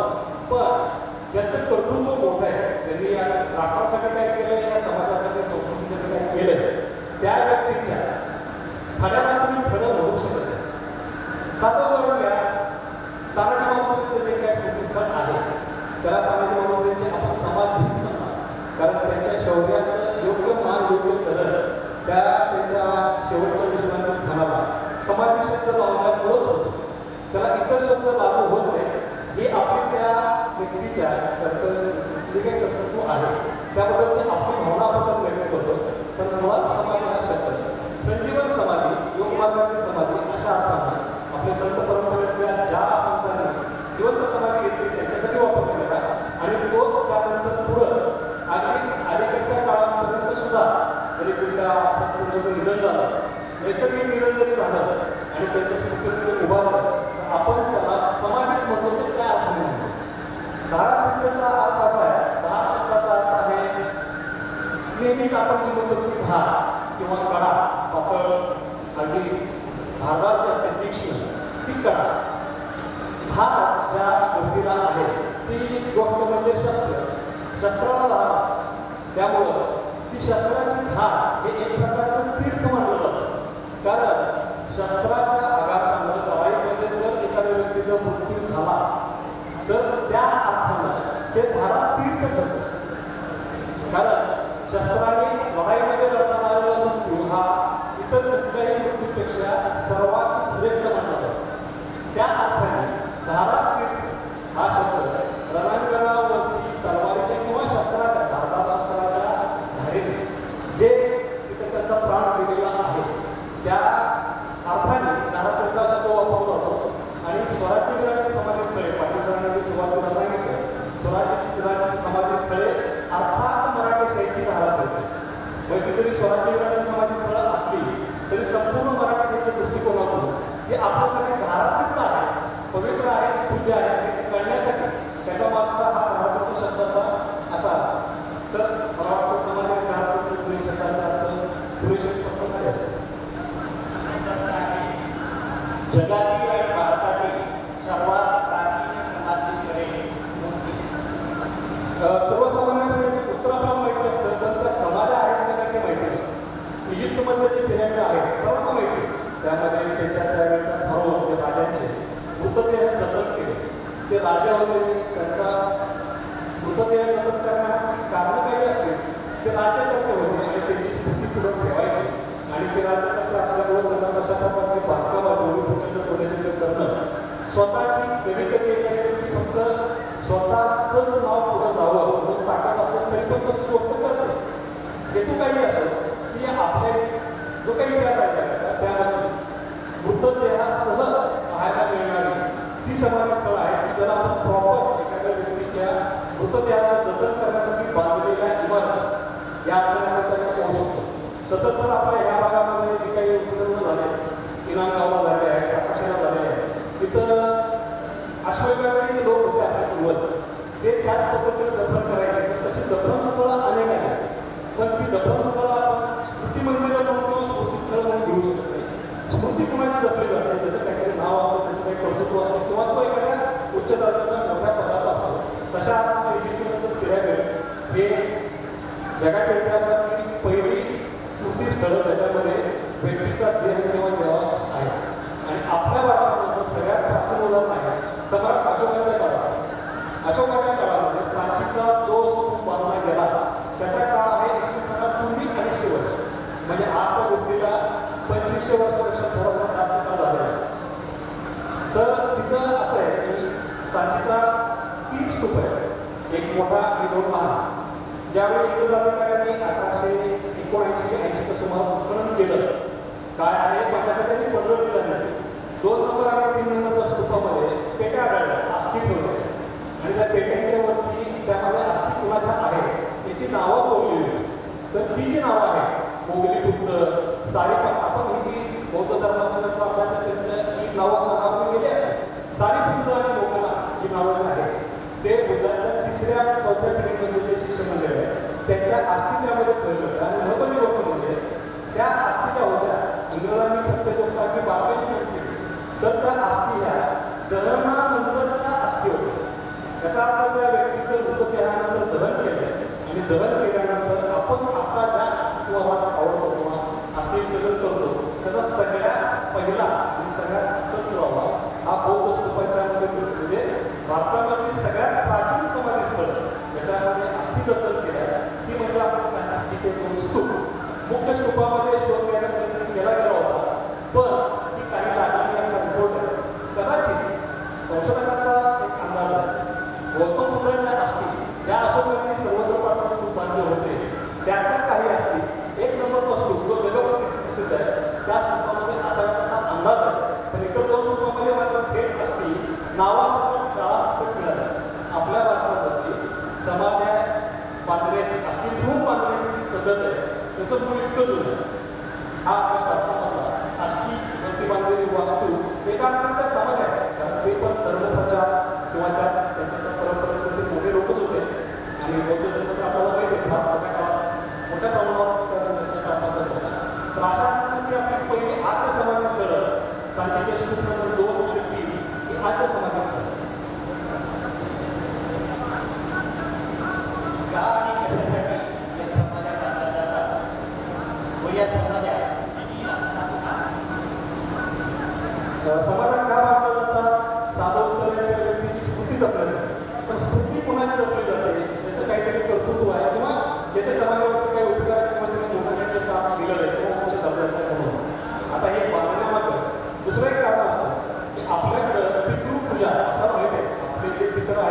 त्यांचे श्राद्धाचे सगळे आजोबांच्या पूर्वीचे जरी माहिती नसलं तरी सर्व लोक अमावस्येला आपल्याकडे हिंदू धर्मापासून तो विधी केला जातो ते लेकरांची पूजा किंवा पितृपूजा त्याच्यामागे भावना नाही असतात की त्याच्याबद्दल कृतज्ञता व्यक्त करायची किंवा त्यांचं स्मरण ठेवायचं किंवा एका कुळाच्या दिवसात किंवा तुमच्या धार्मिक श्रद्धेनुसार ते जे आपण श्राद्ध करतो नैवेद्य पाठवतो तो त्यांना पोचतो अशा 3-4 शब्दांच्या माध्यमातून तो विधी परस्परांच्या चालत आहे तर समाज ह्या बांधलेला जाणं हे त्यासाठी आवश्यक आहे कारण जिथं त्याच्या अस्थी आहे तिथं त्यांचं स्मृतीस्थळ आहे आणि हे विधी तिथंच करायचे असतात म्हणून ते बांधलं जातात मुळामध्ये त्या बेसिक मूलभूत कारण हे आहे की पूर्वजांची स्मृती पुढच्या अनेक पिढ्यांच्या जाणे मग त्या पूर्वजांचं कर्तृत्व त्याच्या गावात आपोआप सर्वांच्या पोचत जातं ग्रहांची माहिती येत जातं थोडक्या वेळाला सांगायला तानाजी समाधी म्हणलं नुसतं समाधी म्हटलं तरी त्यांचं पूर्ण शौर्य आपल्याला उभा राहतं ज्यावेळी आपण त्यांची समाधी बघतो तर आपला पावरा येत असतो त्यांची ही समाधी आत्महत्याच्या असते सध्या महापारायण देवाच्या देहावशेषावर बांधलेली ही सगळ्यात उच्च वास्तू आपल्यासाठी प्रत्यक्ष रूपाने कारण का त्याच्यामध्ये त्यांच्या देहाचे भौतिक अवशेष प्रत्यक्ष अस्थिंच्या रूपामध्ये आहे तर समाजाच्या बद्दलचं त्याचं महत्त्व किंवा त्याच्या पूर्वीची परंपरा याचं थोडक्याबद्दल असं देतं समाध्या प्रामुख्याने बांधल्या जातात हे काही मूलभूत प्रश्न पडतात समाधी कुठं बांधतात कशी असते आणि ती तिथेच का वगैरे तर आता आपल्याला असं की समाधी बांधण्याची सगळ्यात योग्य व्यक्ती म्हणजे त्या व्यक्तीच्या मालकीच्या नाही कारण त्याची समाधी त्याच्या जागेत त्या जागेत बांधली पाहिजे इतरांच्या जागेत बांधणं योग्य होणार तर त्या व्यक्तीच्या खाजगी क्षेत्रामध्ये असू शकते किंवा त्या गावात एखादं प्राचीन मंदिर असतं प्रसिद्ध तिथं असू शकते त्या समाधीसाठी तलाव नद्या ओढे संगम किंवा प्राचीन शिवमंदिर हे जास्त निवडले जातात शिवमंदिर निवडलं जायचं असं की आपला माहिती आहे स्मशानाचे मुख्य दैवत स्मशानाचे देव म्हणतात शंभू महाराज त्यांचं निवासस्थान आहे कैलास व्यक्ती मृत झाली की आपण म्हणतो कैलासवासी झाली म्हणजे शिवलोकी गेली म्हणजे शेवटी काय शिव महाराजांचा मृत्यूशी फार जवळचा संबंध आहे तर अशा अर्थाने जास्त करून जी समाजाची पाहिली ती मला महादेवाच्या मंदिरापाशी आणि त्यातल्या स्मशानामध्ये महादेवाची मंदिरं अवलंबून असतात जुन्या गावात कुठलीच स्मशानभूमी बघा त्या गावाला थोडा एक 500-700 वर्षाचा इतिहास आहे तुम्हाला त्याच्या स्मशानभूमीमध्ये शंकराचं धन जरूर आढळेल तर ही काही विशिष्ट ठिकाण आहे की जिथे ह्या समाध्या बांधल्या जातात आणि त्यांची ती ठराविक पद्धतीची जी भावना असते त्यामध्ये ती कोणीकडे काही समाध्या बांधायच्या त्यासाठी शिवमंदिर ग्रामदेवतेचं मंदिर किंवा जलस्थान संगम पुढे तलाव अशा ठिकाणी निवडली समाजाच्या बांधकामाबद्दल आत्ताचं जर पाहायला गेलं तर अजूनही काही काळामध्ये घरात एखादी व्यक्ती मरण पावली तर दहन होतं त्यानंतर अस्थि विसर्जन होतं काहीतरी विकार जवळच्या ठिकाणी आणि काही अस्थि मडक्यामध्ये कपाटात किंवा पाण्याच्या कक्षामध्ये जमिनीत योग्य ठिकाणी ठेवून त्यावर छोटा गोटा ठेवला होता शेड्यूल होता पूर्वतंत्र घडत होतं ते कशासाठी पाहिजे असतं पुढच्या वर्षी आपल्याला नैवेद्य तिथं दाखवायचं नैवेद्य दाखवण्यासाठी ते जे ठिकाण आहे ते त्यांची समाधी असते पण ती आधी साधी समाधी की ती अस्थि आहे आणि दगड रंगून ठेवला ते स्थान निश्चित करावं असं सुद्धा आहे म्हणून ही अगदी बेसिक समाधीची पहिली पाहिजे म्हणतो पहिला टप्पा किंवा पहिली अवस्था अगदी साधी समाधी अशी असते त्याच्यानंतर एकदा ते त्या भागात एखादं वृंदावन कधी गडगड वृंदावन अस्थिकाच्या गतीमध्ये पुढून त्यामध्ये कधी वृंदावन त्याच्या ऐकून पुढं या समाधीचे प्रकार बदलत जातात काही चौकोनी कट्टी बांधतात त्याच्यावरती शिवपेठ स्थापन केली असते किंवा पादुका त्यांची ताकद आहे त्यावर छोटी मुक्ती बांधतात आणखी जास्त खर्च करायचं असेल तर छोटं मंदिर असतं आणि असं करत ह्या समाधी मंदिराचं जमिनीवर ठेवल्या दगडापासून अगदी साध्या पद्धतीच्या सगळ्यात अगदी वरच्या उच्च दर्जाची उदाहरणं आपल्या त्याच्यामध्ये आहे भानपुरा म्हणून गाव आहे यशवंतराव होळकर महाराजांची समाधी यशवंतराव होळकर म्हणजे इंग्रजांच्या विरुद्ध कट्टरपणे लढलेले मराठशाहीमध्ये शेवटची पराक्रमी ही त्याच्या नेतृत्वाला तोडत त्यांची समाधी जर पाहिजे अगदी भव्य मंदिर आहे त्याच्या चारी बाजूने ओऱ्या आहे त्याला नगार आहे त्याला पाण्याची स्वतंत्र सोय आहे आतमध्ये वेगवेगळी सामग्री करण्याच्या वेगवेगळ्या खोल्या बांधलेल्या आहेत आणि आपण जे महालक्ष्मीचे मंदिर बघतो ज्योतिबाचं मंदिर बघतो किंवा तुमच्या परिसरात एखादं ओऱ्या आणि पूर्ण मंदिर बघतो अगदी तशा प्रकारची समाधी तर समाधी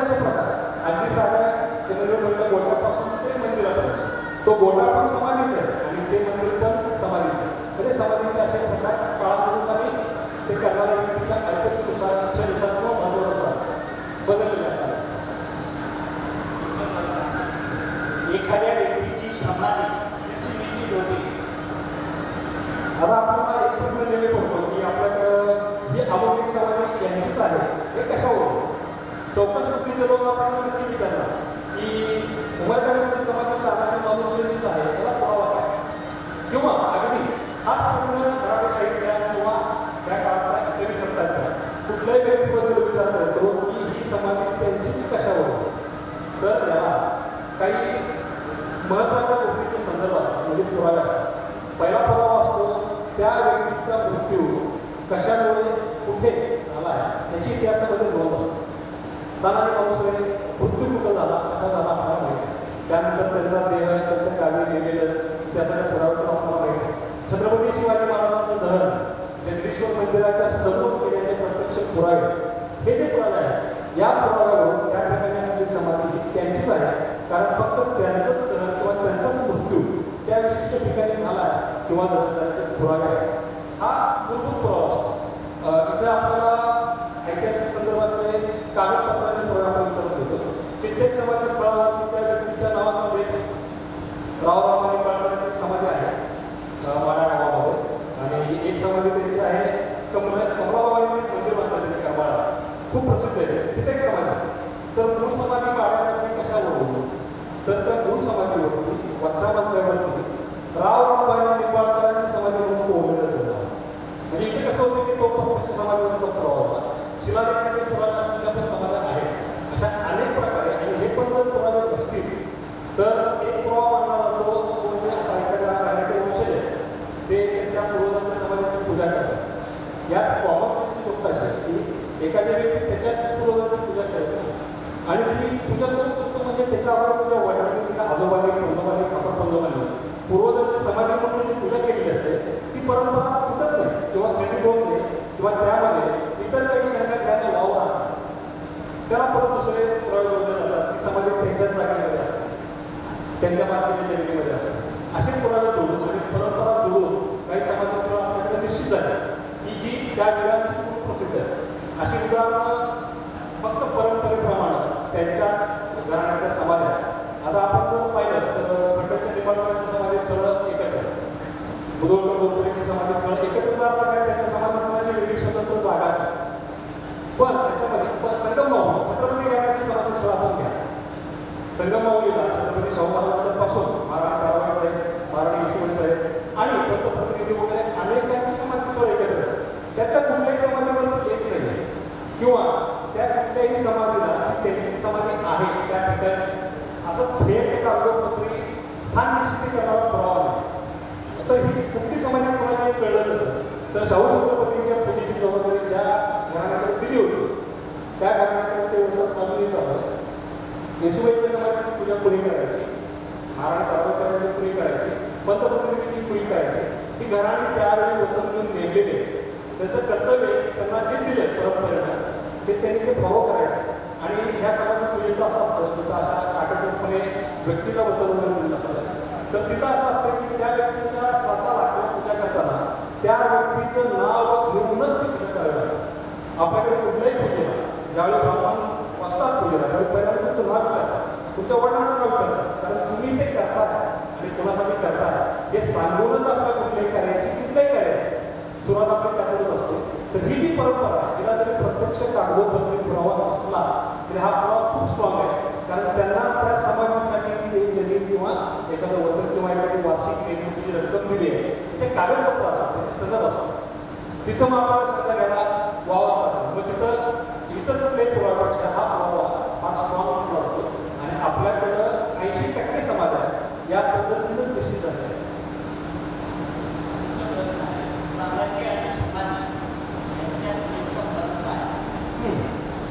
आता कित्येक आपल्याला काय की स्मारक म्हणजे काय समाधी म्हणजे काय फरक आपल्याला कळत नाही.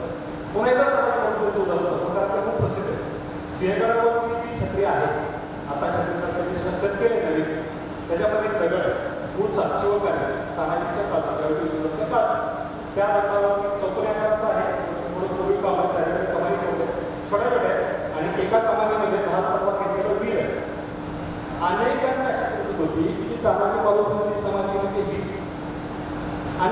लोक त्या समाधीला समाधीच म्हणत होते. खरा प्रसंग काय आहे, तिथं तानाजी मालुसरे यांचा मृत्यू झाला. ते तिथं मृत्युमुखी पडले सह्याद्रीवर. ते मृत्यूच्या ठिकाणाचं स्मारक आहे त्याचं देह पडल्याचं. त्याची समाधी नाही. समाधी कोणाला म्हणायचं, तो त्याचा घेऊन उमरताना गेले. ज्या घाटाकडे गेलेलं नाव का माहिती आपल्याला, बडेघाट का म्हणून वापरलेलं आहे. तर ते गावी त्याचं दहन केल्यानंतर आस्थिक ठेवून जी बांधली गेली ती समाधी आहे. स्मारक हे त्या व्यक्तीच्या स्मृतीसाठी त्याचा एखादं मोठं कर्तृत्व असेल, एखादा मोठा युद्ध प्रसंग असेल तिथं असू शकतो. पण समाधी कशाला म्हणायचं, ज्यामध्ये त्या व्यक्तीच्या प्रत्यक्ष अस्थी आहेत आणि तिथं श्राद्धविधी पूर्वापार चालत आलेले आहेत, ती म्हणजे समाधी. अशी स्मारकं आपल्याला भरपूर आहेत. आता गावामध्ये पुतळे असतात अनेक महापुरुषांचे, ती त्यांची स्मारकं आहेत, त्यांना आपण समाधी म्हणू शकत नाही. हाच अर्थ स्मारकाने समाधीच्या बाबतीमध्ये बरोबर असो. स्मृतीसाठी उभा केलेली एखादी वास्तू म्हणजे स्मारक, आणि ज्यामध्ये अस्थी आहे त्याची परंपरागत रीतीनं पूजा केली जाते पवित्र ठिकाण म्हणून समाधी. समाधी बांधकामाची पद्धत काळानुसार व प्रदेशानुसार अशी पद्धत केली. थोडासा हा तांत्रिक विषय असतो, पण यामध्ये वेगवेगळ्या पद्धतीने समाज आपल्याला का बांधलेला दिसतात. एक उदाहरण मी सांगितलं, त्या त्या व्यक्तीच्या ऐपतीप्रमाणे त्याची ताकद असेल तर तो फक्त छोटासा आणि जास्त आणखी त्याला करणं शक्य असेल तर तो मंदिर म्हणा.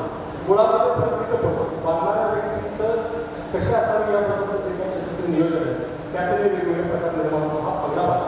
दुसरा भाग असा आहे की काळानुरूप समाजा कशा बदलत आल्या. तर अगदी सुरुवातीला शिवकाळातल्या जेवढ्या समाजा आहेत त्या फक्त चौकोनी कट्ट्यासारख्या आणि वर शिवपिढी चौकोनी किंवा आठवणी पण कट्टाच.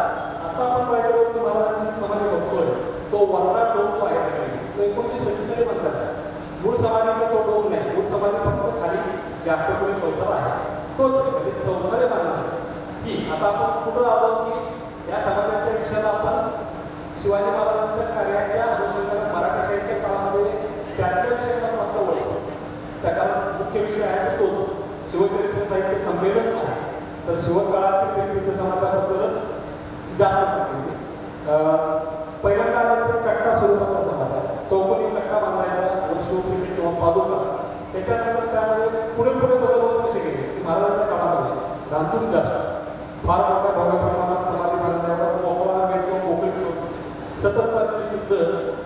महाराजांचं जर तसं मराठ्यांचं वर्चस्व वाढत गेलं औरंगजेबाच्या मृत्यूपर्यंत तोपर्यंत त्या पुढच्या काळाची समाधी स्थळ मी तुम्हाला जास्त सांगितली त्या समाधी स्थळ छत्रपती राजाराम महाराजांचं समाधी स्थळ बघा. अगदी सुंदर पद्धतीने मोठीच्या मोठी छत्री म्हणतात तिला खूप मोठी उंची. महाराजांची समाधी अठ्ठेचाळीस साधी चौथऱ्यासारखी ते त्याच्या पुत्राच्या समाधीपर्यंत बदललेला इथे. ज्यावेळी छत्रपती शाहू महाराज म्हणजे संभाजी महाराजांचा पुत्र त्यांनी मराठी शाहीचाच सगळीकडे प्रसार चालू केला. अख्खं भारत तर पूर्ण भारताचा आपल्या ताब्यामध्ये घ्यायच्या नियोजनानं जे त्यांनी सगळीकडं पसरवायला चालू केलं जो प्रभाव पडून आला तेव्हा इथली परिस्थिती स्थिर झाला. मराठ्यांची परिस्थिती स्थिर झाली. महाराष्ट्रात मराठा बंद झाला. मराठा कुठं वाढला. मराठा गुजरातमध्ये नागपूरकर आणि काही दक्षिणेकडे नवीन प्रदेश मिळवला. इथं स्थिरता आल्यामुळं इथं समाजाच्या बांधकामामध्ये आता चांगले प्रकारच्या वास्तवाला दिसत आहे. हा फरक आहे. हा सरळ सरळ स्थिरतेमुळे थोड्याफार संपन्नतेमुळं आणि शांतीमुळे अशा पद्धतीने माझ्या तुमच्या समाजात बांधला गेला आहे. सर्वसाधारण उदाहरण द्यायची गेली तर त्या काळातल्या ज्या मोठमोठ्या गाड्यांच्या सरदारांच्या समाज आहे अनेक मोठमोठी गाड्या आहेत. नागपूरचं भोसले आहे, कोणकोणचे गायकवाड आहे, वालंजी शिंदे आहे, कोळकर आहे, खाली दक्षिणेला घोरपडे आहे. याची त्या काळातली समाधी स्थळ अतिशय सुंदर आणि व्यवस्थित पद्धतीने बांधली. काळ पण बदलला आहे. महाराजांच्या पेक्षा काळ पुढे गेला आहे. 60-70 वर्ष पुढे गेला आहे आणि परिस्थिती बदलली. मराठा ताकदवान झाला, स्ट्रॉंग झाला, त्याच्याकडे पैसा आला, त्याच्याकडे स्थिरता आली. अशा पद्धतीनं समाजाच्या डेव्हलपमेंट केल्या पुढं पुढं चालू केल्या. ज्यांनी नागपूरच्या समाजा पाहिल्या असतील त्यांना हे नक्की जाणवे की नागपूरच्या परिस्थिती समाजाचं अतिशय उत्कृष्ट पद्धतीने बांधला. कारण त्यांचा प्रभाव, त्यांचं क्षेत्र, त्यांची ताकद आणि त्यांच्याकडे असणारं इन्कम मोठ्या प्रमाणात होतं. अशा पद्धतीने त्या समाजाच्या बांधकामामध्ये काळाप्रमाणे आणि व्यक्तीच्या इच्छेप्रमाणे आणि प्रदेशाप्रमाणे फरक आहे. प्रदेशाप्रमाणे फक्त असा असतो की कर्नाटक बंगळुरूच्या ज्या भागाचे समाज आहेत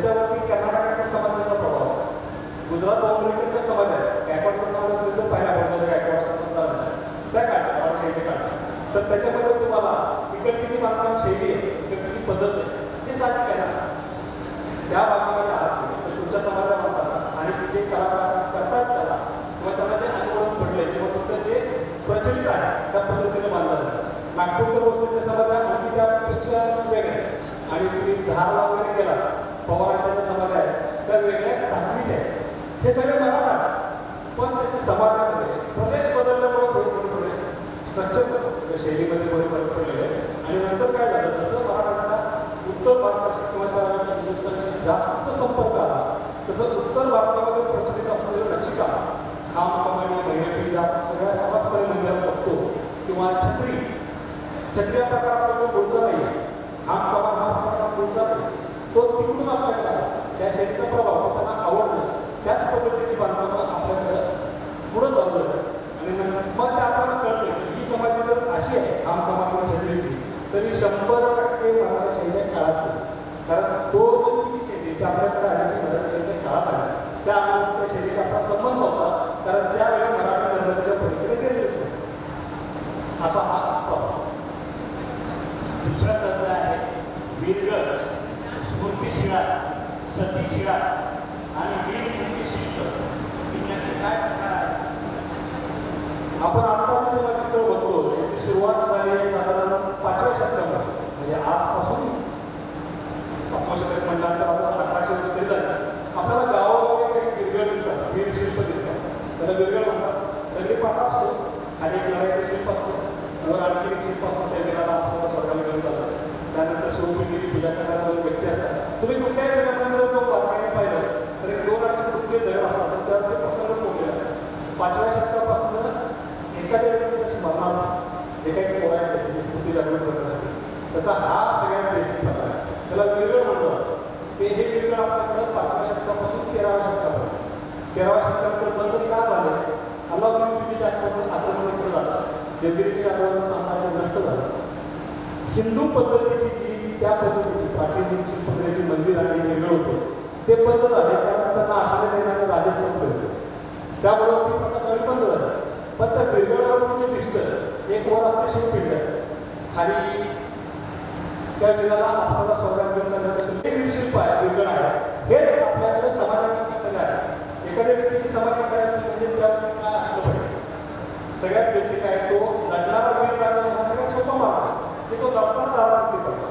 तर त्याचं शिल्प करताना हात तलवार हातात घेतलेला, घोडा घेतलेला किंवा पाहिजे अशा पद्धतीने केलं जायला लागलं. आणि सर्रास त्यावेळेस शिवपिंड मुळामध्ये त्या याच्यावरती 5व्या शतकाच्या वेगळ्यावरती जी आहे ती शिवपिंड परत रिपीट आपल्या प्रत्येक समाजामध्ये तिथून आली. आपल्याकडच्या 90 समाजावरती शिवपिंड ही असतेच, कारण कैलासवासी होणे हा आत्मच मुक्त होणे आणि कैलासवासीचा स्वामी शिव होतो, म्हणून त्या अर्थानं त्यावर शिवपिंड तोडलेले असते. त्याला आपण शिवपिंड म्हणून पूजा देखील करायची नसतेच, कारण की शंभू महादेवाचा तो वीर स्वरूपी गेला म्हणून ती तिथे कोरलेली आहे. त्यामुळे प्रत्येक आपल्याला वाटतं मंदिरामध्ये आलं की शिवपिंड देखील पूजा कोण कशी करत नाही. त्यामागे कारण एक असतं की महादेवाचं प्रतीक म्हणून शिवपिंड नसते, ती त्या एखाद्या व्यक्तीच्या स्मरणार्थ घडवलेली शिवपिंड असते. त्यामुळे तुला महादेवाची पिंड आपण म्हणू शकत नाही, ती स्मरणशील असते. त्यामुळे तिची पूजा नाही झाली किंवा फक्त त्याच्या वंशाने केली चालू शकते. पण ते वीर शिल्प जे आहे ते अशा पद्धतीनं आजही त्या ज्या ठिकाणी समाजात केल्या जात असतील त्या ठिकाणी आवर्जून तुम्हाला त्यावरती पादुका किंवा शिवपिंड दिसतेच. तर ते वीर शिल्प आलं वीरगड, त्यातूनच आपल्या परंपरेकडे सुरुवात. तुमचा प्रश्न आहे समाधी आणि प्रतीक. समाधी अनेकांना डोक्यात पडणारा हा प्रश्न आहे. एक उदाहरण म्हणतो, मातोश्री आईला गेलेली जी काही समाधी स्थळं बांधली आहे, मल्हारराव होळकरांचं तिने बांधलेलं आहे, खंडेराव होळकरांचं बांधलेलं आहे, पुत्र बालेरावांचं समाधीस्थळ बांधलेलं आहे. ती सगळी समाधीस्थळं आहेत इंदोरमध्ये एकाच ठिकाणी आहे. पण त्या समाध्यांवरून पूजल्या जात आहे, त्यांची रोजच्या रोज पूजा होते. तर मुळामध्ये असेल की त्या व्यक्तींच्या मल्हाररावांच्या, खंडेरावांच्या, बालेरावांच्या त्या मूळ समाधी नाही आहे. मल्हाररावांचं समाधीस्थळ आहे अलमपूरला, चंबळच्या पर्यटन. खंडेरावांचा पुत्र मुंबईकडे म्हणजे भरतपूरच्या आसपास तिकडं त्यांच्या मूळ समाधी आहेत. तिथं आहेत मूळ समाधी, तिथं धरण झालं अस्थिकरण ठेवून बांधला गेला तर तिथं समाधी आहे. इंदोरमध्ये ज्या समाधी आहेत त्या ऐकण्याची बांधून घेतले खास कशासाठी ऐकण्याची अत्यंत झाली. आणि ह्या अशा धार्मिक परंपरेमध्ये तर तरीही हायब्रिड करणे किंवा दुर्लक्ष करणे अशा प्रवृत्तीच्या नव्हत्याच. अत्यंत धर्मपालन लक्षात आहे परंपरा. हे सगळं आता त्यांना काय व्हायचं, रोज अलमपूरला जाणे, रोज कुंभेरीला झाले आणि तिथं पूजा करायला त्यांना शक्य नव्हतं. त्याने काय केलं, त्या समाजाला विधिवत पद्धतीनं इंदोरला बांधलं आणि त्यामुळे त्यांना काय झालं की त्यांना वैयक्तिक स्वतः त्या तिन्ही त्यांच्या सासऱ्यांच्या पतीची आणि पुत्रांच्या समाज त्यांना वैयक्तिक पूजा करता यायला लागली. दोन्ही तर समाजाच आहे, स्मारक नाही आहे, पण इथं फरक असा की वैयक्तिक पूजेसाठी बांधलेली समाधी म्हणून तिला म्हणायचं प्रतीक समाधी. मूळ समाधी मला अलगपूरला आणि प्रतीक समाधी इंदोर. आता याच्या पुढचे प्रकार असे, तुम्ही कधी जेजुरीला गेला असाल तर जेजुरीला सुद्धा तुम्हाला मल्हाररावांचं, अहिल्यादेवीचं आणि त्यांच्या स्मरणात पूजा होळकरांची तिथं मंदिर आहे, पण त्यांना आपण समाधान नाही मिळत. ती पण मंदिर आहे, त्याला पण शेवटी आहे. हे कसं आहे, जेजुरीचा खंडोबा त्याची पूजा झाल्यावर या आमच्या पूर्वजांच्या पूजा, त्यांच्या समाजाच्या पूजा अक्षरी काढतात, त्या देवाची पूजा झाल्यावर आमच्या पण पूर्वजांची पूजा व्हाव्या म्हणून होळकरांनी तिथे बांधले. म्हणजे एकाच व्यक्तीने तुम्हाला 3 समाधी स्थळ झाले, एक जेजुरीला झालं, एक इंदोरला झालं आणि एक अलगपूरला झालं. बाकीच्या ज्या 2 आहेत त्या प्रतीक समाज आहेत. मूळ समाधी अलगपूरची, कारण मल्हारराव होळकरांचा अस्थि कलश अलगपूरचा समाज आहे. प्रश्न आहे, एखाद्या वीराची समाधी अस्तित्वात नसेल तर काय करावे? अनेकदा आपण समोर येतो, कारण वीर असताना इतिहासामध्ये गाजलेले पण त्याचं समाजात भेटत नाही. बरं, त्याची स्मृती तर जागरूकपणा आपल्याला भागत असतं, कारण त्याचं पराक्रम एवढा मोठा असतो की त्याची स्मृती झाली मग काय करायचं. इथं प्रश्न असा येतो की आपण जे काही त्याची समाधी असेल त्या समाधीला आपण दर्शन देतो किंवा पाया पडतो. म्हणजे आपण नक्की काय करतो, त्या समाधीच्या दगडांना आपण नमन करत असतो. आपण नमन करत असतो. आज जो अस्थि कलश आहे त्या अस्थि कलशाच्या मार्फत त्या व्यक्तीच्या कर्तृत्वाला आणि कोणत्या कार्याला त्यांच्या अंतराला आपण नमन करतो. एवढा एक मुद्दा जर आपण लक्षात घेतला तर एखाद्या वीराचे समाधी स्थळ असेल तर योग्य ठिकाणी त्यांचं आधुनिक काळात स्मारक बांधणे, जेणेकरून त्यांचा जो काही पराक्रम, त्यांची कर्तव्य, त्यांचं कर्तृत्व, त्यांचं योगदान जे काही आहे ते लोकांच्यापर्यंत पोहोचवायला एक वास्तू निर्माण आपण करू शकतो. समाधी नाही म्हणून त्या थांबायचं काही कारण नाही. अशाच पद्धतीने इतिहास पुढे जात असतो. फक्त कसं आहे, आपण भारतीय लोक किंवा थोड्या हिंदू लोक होते आता आहे मूर्तीपूजा. आपल्याला समोर एखाद्या मूर्त स्वरूपात काहीतरी गोष्ट असल्याशिवाय आपण त्या काही श्रद्धा आहे ती व्यक्त केल्यानंतर आपल्याला वाटतं. तर त्या हाताने एक काहीतरी त्यांचं स्मारक मूर्त स्वरूपात असलं पाहिजे अशा भावनेने जर एखाद्या समाधी नसेल तर ती नवीन पद्धतीने स्मारक निर्माण करून त्यांच्यासाठी त्याची जागृती ठेवण्यासाठी त्या मार्गाने आपण पुढे जाऊ शकतो. खरं तर हा मुद्दा इतका महत्त्वाचा आहे, पण थोडासा दुर्लक्षित राहिला.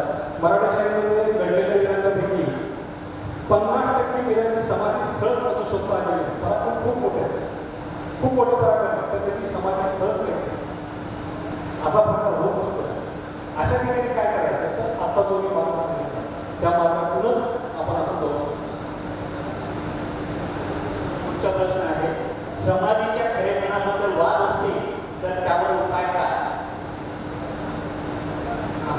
विषय आपण फार खोलाचा खरेपणाबद्दल वाद असा असतो की एखादी समाधी काही लोक म्हणतात ही यांची समाधी आहे आणि काही त्यांना विरोध करणारे लोक म्हणतात की यांची समाधी नाहीच.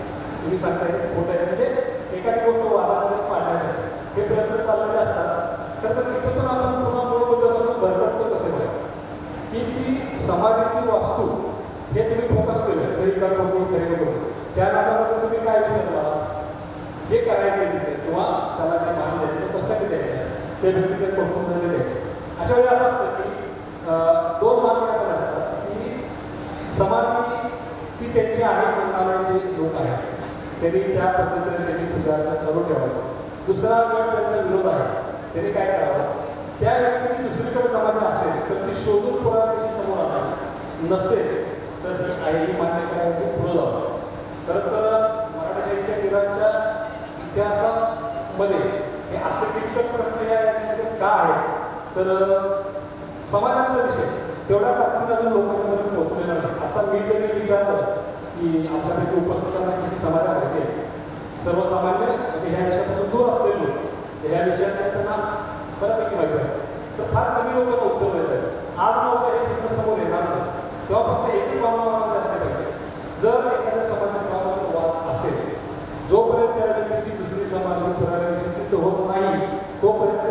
समाधी माणूस पुढे केलं पाहिजे.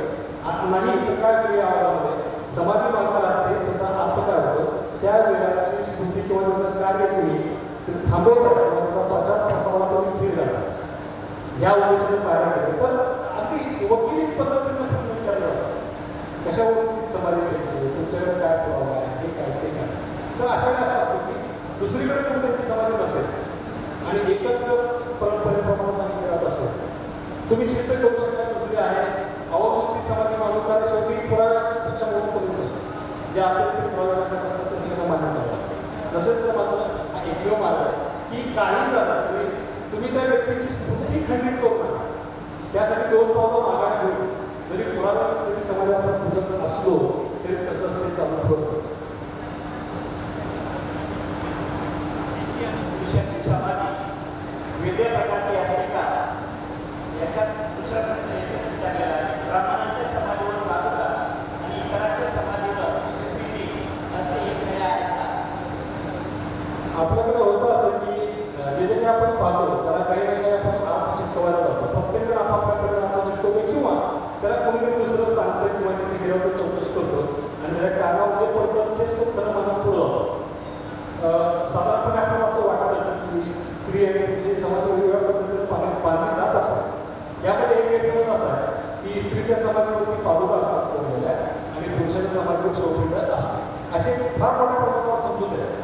उलट असं आहे की शिवपिंडी असलेल्या स्त्री समाज सुद्धा याचे समाज सुद्धा आहे आणि पादुका असलेल्या पुरुषाच्या समाज सुद्धा आहे. एक 2 छोटी उदाहरण सेनापती केलेल्या जाफरांच्या पत्नी उमाबाईसाहेब ताबाडे मराठी इतिहासामधल्या एकमेव सेनापती ज्या प्रत्यक्ष युद्धात जोडलेली युद्धाचा पूर्ण सूत्रसंचालन करून विजय मिळवला नमदाबाद सहकारी केले त्यांची समाधी आहे त्यांच्या समाधीवरती शिवपिंड. दुसरं उदाहरण पुरुषाचं विठ्ठल चंद्र तुम्हाला पुढच्या काळात मराठी काळात थोडीशी ओळख सांगतो फार मराठी सांगतात जिथं हात घालते किंवा अवघड काही काम आलं की ते त्यांच्या काळात टाकलं नाही.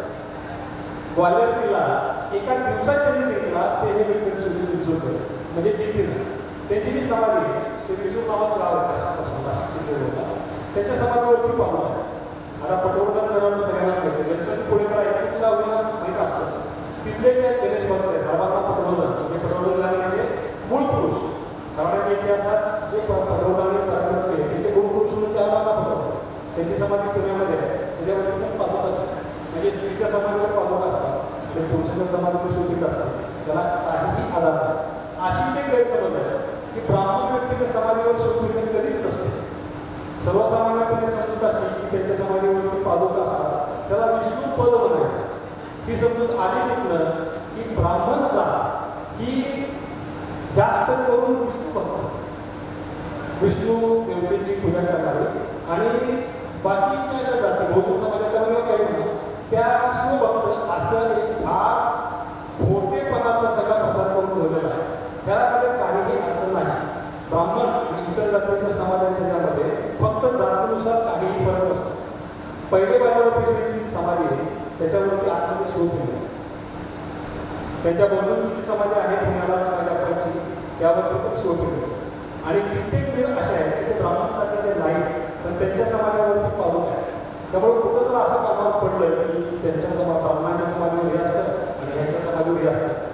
पूर्णपणे चुकीची कन्सेप्ट आहे. तसं काहीही तिथंही आपण त्याच्यामध्ये नाही आणि कुणी तसं सांग आणि हा होता असं आहे की एखादी वेगळ्या समाधी असते त्याचे म्हणून प्रचलित असते पण पादुका नसल्यावरती ब्राह्मणाची असताना तो वेळ ब्राह्मण होता मग ही समाधी त्यांचीच नाही हे असं काहीतरी प्रांगण लावलं जातं काहीतरी आणि ती समाधी कशी दुर्लक्ष करतात. त्यामध्ये तसा काही नियम किंवा तसं काही प्रचलन दिले नाही. पादुका आणि शिवपिंड सर्व जातींच्या जगाच्या समाधी स्थळावरती आहे. एकत्रित व सामूहिक समाध्या असतात का? आपल्याकडं अनेक मोठमोठ्या घराण्यांचे किंवा काही भागांची सुद्धा एक ठराविक पद्धती आपल्याला समाधी बांधायची पितरांची पूजा करायची आणि त्यासाठी आपल्याला आस्ती ठेवणं त्यामध्ये एक प्रकार असा असतो की एकच मोठा कट्टा माहिती मोठं मंदिर बांधलेलं असतात आणि शिवपिंड असतात. एखाद्या घरामध्ये मृत्यू झाला की चिमूटभर असते ती शिवपिंड काढली जातात. असते त्यामध्ये काढल्या जातात परत शिवपिंड बसवली जातात. म्हणजे ह्यामध्ये काय झालं त्याच्या वडिलांची आजोबांची पंजोबांची खपत पंजोबांची असे अनेक पिढ्यांचे अस्तित्व आहे. हे असं का केलं जातं तर एकाच पूजेमध्ये सर्व पितरांची पूजा व्हावी, एकत्र सर्वांची पूजा एकाच ठिकाणी एकाच पद्धतीनं एकाच वेळी करता यावी ही भावना त्यामध्ये आहे. आपण नाही का सर्व पित्र अमावस्येला जे पूर्ण आपल्याला माहिती आहे ज्याची नावं पण माहिती आहेत त्यांच्या नाव हे करतो. एकत्रित समाजाची भरपूर करण्याची गोरपडे घराण्यामध्ये ती पद्धत आहे, बाबर घराण्यामध्ये ती पद्धत आहे. कोल्हापूरला सर्व साधव मंडळीचे आहेत म्हणजे कोल्हापूर छत्रपतीचे सर्व त्यांच्याकडे एक मंदिर आहे, मध्यभागी एक समाधी आहे. अजूनही कुणाचं विकत झालं तर त्या व्यक्तीच्या त्याच समाधी मंदिरामध्ये आणखी एक शिवपिंड बसवलं जातं. म्हणजे 12 समाजाच्या आतमध्ये आता सध्याच्या घडीला 10 ते 12 वेगवेगळे समाज आहेत. ही फक्त एक प्रकारचे एकाच ठिकाणी एक करण्यामुळे एकत्र पूजा करणे एकत्र देखभाल करण्याला जी एक सोपेपणा आहे एक सोय होते आणि ते जे बांधायचं संपूर्ण एक सामूहिकता बांधण्याकडून अशी सामूहिक समाजाचा आपण अनेक करण्याचे अजूनही ही पद्धत काही करण्याची चालू आहे. दुसरं प्रश्न आहे एखाद्या समाजावर 2 किंवा अधिक विधी का असतात? कित्येकदा आपण समाधी पाहतो की एक शिवपिंडी आहे 2, 3, 4, 5 शिवपिंडी अशा कोरलेल्या दिसतात. हे अगदी सर्वसामान्य आपल्याला असा असतो की एकाच वेळी 4-5 व्यक्तींचा दहन करून बांधलेली ती एकत्रित 2 शिवपिंडी आहेत तर 2 व्यक्तींची 3 असतात 3 व्यक्तींची इतका साधा अर्थ आहे आणि तोच बरोबर आहे. पन्हाळ्यावरती गायकवाड बंधूंची समाधी अगदी प्रसिद्ध स्थळ आहे. लढाईमध्ये ते 2 मारलेले व्यक्ती 3 दरबार जो आहे खूप प्रसिद्ध आहे त्याच्या अगदी शेजारीच आहे. तर ते दोन्ही बंधू शिवराव आणि गौरवराव गायकवाड मारले गेले म्हणून समाधीच्या दोन्ही बंधूंची एकदम लढले एकाच वेळी मृत्यू झाला एकाच वेळी दहन केले वेगवेगळ्या याच्यावरती. तर समाधी बांधताना 2 अस्तित्व समाधी बांधते मग पूजा वेगळी केली पाहिजे. तर ह्या अस्तित्वाला एक शिवपिंड आहे त्यावरती एक शिवपिंड. तर अशा अर्थानं जिथे जिथे तुम्हाला एका कट्ट्यावरती अनेक शिवपिंडी दिसतील एक कॉमन अर्थ असा आहे की जेवढ्या शिवपिंडी उभ्या आहेत तेवढ्या व्यक्तींची अस्तित्व त्याच्यामध्ये आहे आणि त्या सगळ्यांची कॉमन समाज आहे. त्यामध्ये विचार करण्याची गोष्ट अशी असते की या सगळ्या व्यक्तींचा मृत्यू एकत्र झाला त्यांचं दहन एकत्र झालं आहे म्हणून त्यांची समाज एकत्र झाली पण ओळखता यावं नाव घेऊन पूजा करत असते म्हणून शिवपिंडी मात्र तेवढ्या संख्येने सुद्धा वरती बसवले जाते. समाधी जीर्णोद्धार कसा करावा? जीर्णोद्धारात पुढच्या चुका होऊ नये. हा एकच विषय इतका वेगवेगळ्या पद्धतीने समोर येतो. तर समाजाचा विषय अजून पोचलेला नाही त्यामुळे समाजाचे जीर्णोद्धार हा काय प्रकार आहे प्रकरणांची मालिका चालू होतो. थोडक्यात सांगतो जे आपल्या विपुरुषांची समाधीस्थळ आहे पूर्वजांची त्यापैकी 70-80% समाधीस्थळांची अत्यंत दुरावस्था फार वाईट अवस्था आहे. वडोदरांच्या अवस्थेमध्ये आहे झाडांना दिवस जात आहे. आता मी जे बोलतोय तेच आपल्या मराठ्याच्या घरामध्ये नावाचं जे प्रोडक्शन लावलं आहे तिथं आता 130 व्यक्तींच्या समाजाचे फोटो लावले ज्यांनी शिवस्वराज्याचा पण काळ गाजवला आहे आणि मराठी शिल्पी गाजवले. तुम्ही एक 10 मिनिटं तिथं आजून फिरून आला तरी तुम्हाला त्या समाजाची अवस्था दिसेल. ती ज्यावेळी दिसते त्यावेळेला आपल्याला आपोआप दिसते की अरे असं राहिलं नाही पाहिजे हे नीट झालं पाहिजे. तर ह्यासाठी समाधी जीर्णोद्धार हा एकच मार्ग असतो. समाधी जीर्णोद्धार करतानाचं सगळ्यात महत्त्वाचं तत्व एकच आहे आत्म्याच्या अस्थिकक्षाला कुठल्याही पद्धतीने धक्का लागता कामा नये कारण ती समाधीच्या अस्थिसाठीच बांधलेली असते. अस्थि सुरक्षित म्हणून ती बांधलेली असते. आणि दुसरी गोष्ट ज्या काळामध्ये समाज आहे त्या पद्धतीचं सुद्धा बांधकाम आहे त्यापेक्षा वेगळं काही करू नये. शिवकाळात समाधी कट्टा स्वरूपात असेल तर ते कट्ट्याच्या स्वरूपातच बांधावे. घुमटीच्या स्वरूपात जर पुढच्या काळात असेल त्या पद्धतीनेच बांधावे. हे अगदी सामान्य तत्व पण हे मुद्दामून सांगायचं कारण काय तर ते पराक्रमी पूर्वजांच्या समाजातला आपला सर्वच इतिहास अभ्यासक लेखक सर्वसामान्य शिवभक्त सगळ्यांनाच प्रचंड दुर्लक्ष झाला. कारण तो विषय काहीतरी महत्त्वाचा आहे हेच अगोदर त्या घराण्याच्या वंशजांच्या लक्षात ते ट्रेन होतं तर सामान्य शिवभक्तांना महत्त्व काय आहे. पण हे विषय पुढे येणार आहे कारण आजकाल आपण बघतो ज्या पद्धतीनं शिवाजी महाराजांचा इतिहास त्यांचे जे मावळे असतात त्यांचा इतिहास तो जसा वेगाने पुढे होतो आकर्षण वाढतं पिढीमध्ये हे प्रश्न अगदी अचूकपणे समोर येतात. आम्हाला त्यांच्यासाठी काय करायचं काय करू करण्याचं ते एकच काम आहे त्यांची समाधी पडायला लागली होतात काय त्याच्यात तो जीर्णोद्धाराचा विषय अशा पद्धतीने तुमच्या काळात बरोबरच आपल्या समाधी स्थळाच्या संदर्भात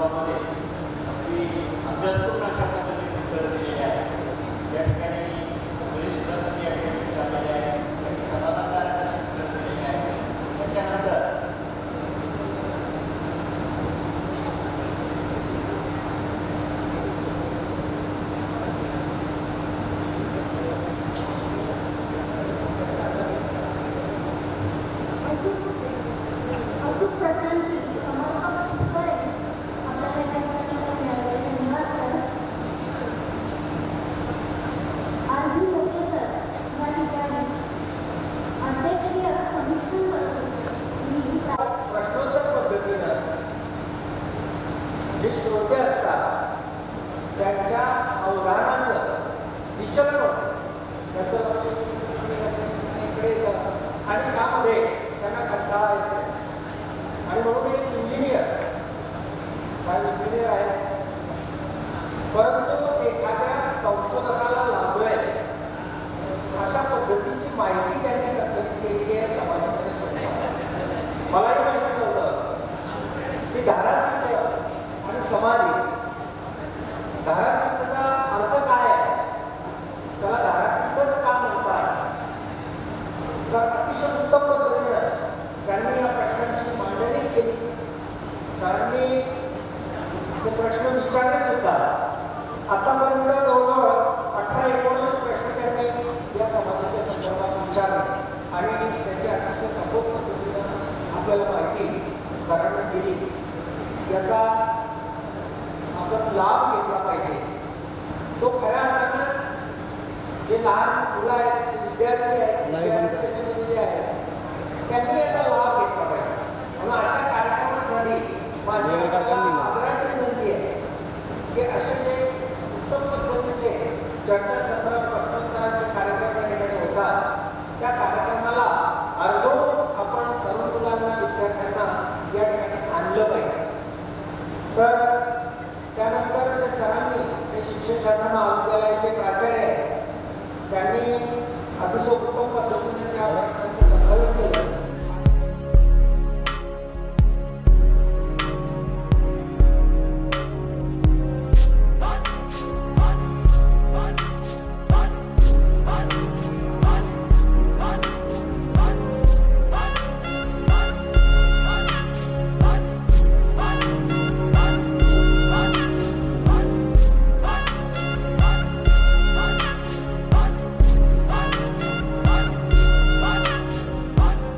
ये जो देश है तेरा, स्वदेश है तेरा, तुझे है पुकारा.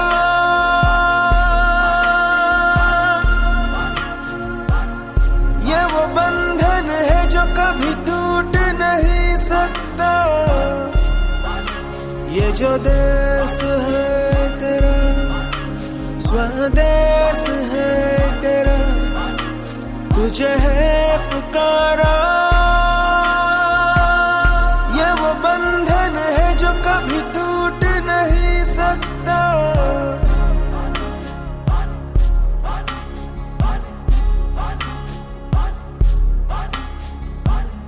मिट्टी की है जो खुशबू तू कैसे भुलाएगा. तू चाहे कहीं जाए लौट के आएगा. नई नई राहों में, दबी दबी राहों में, खोए खोए दिल से तेरे कोई ये कहेगा. ये जो देश है तेरा, स्वदेश है तेरा, तुझे है पुकारा. कभी टूट नहीं सकता.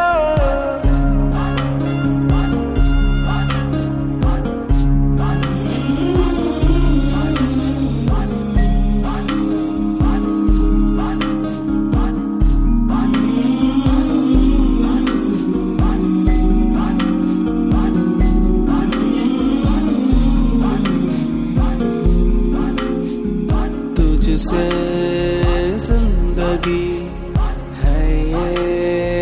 कह रही, सब तो पा लिया, अब है क्या कमी.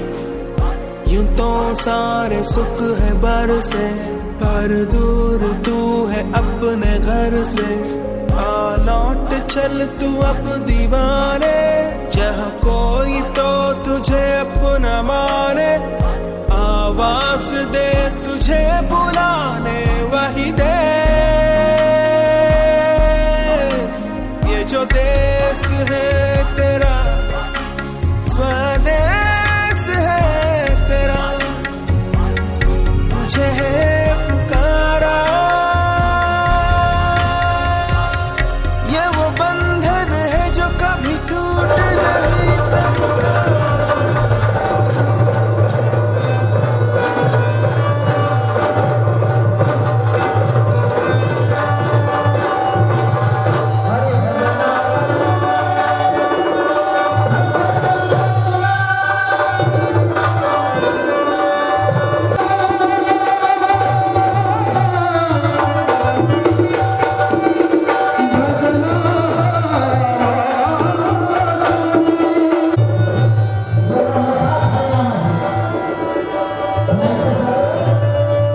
गुरुनाथा सोमनाथ बरं का?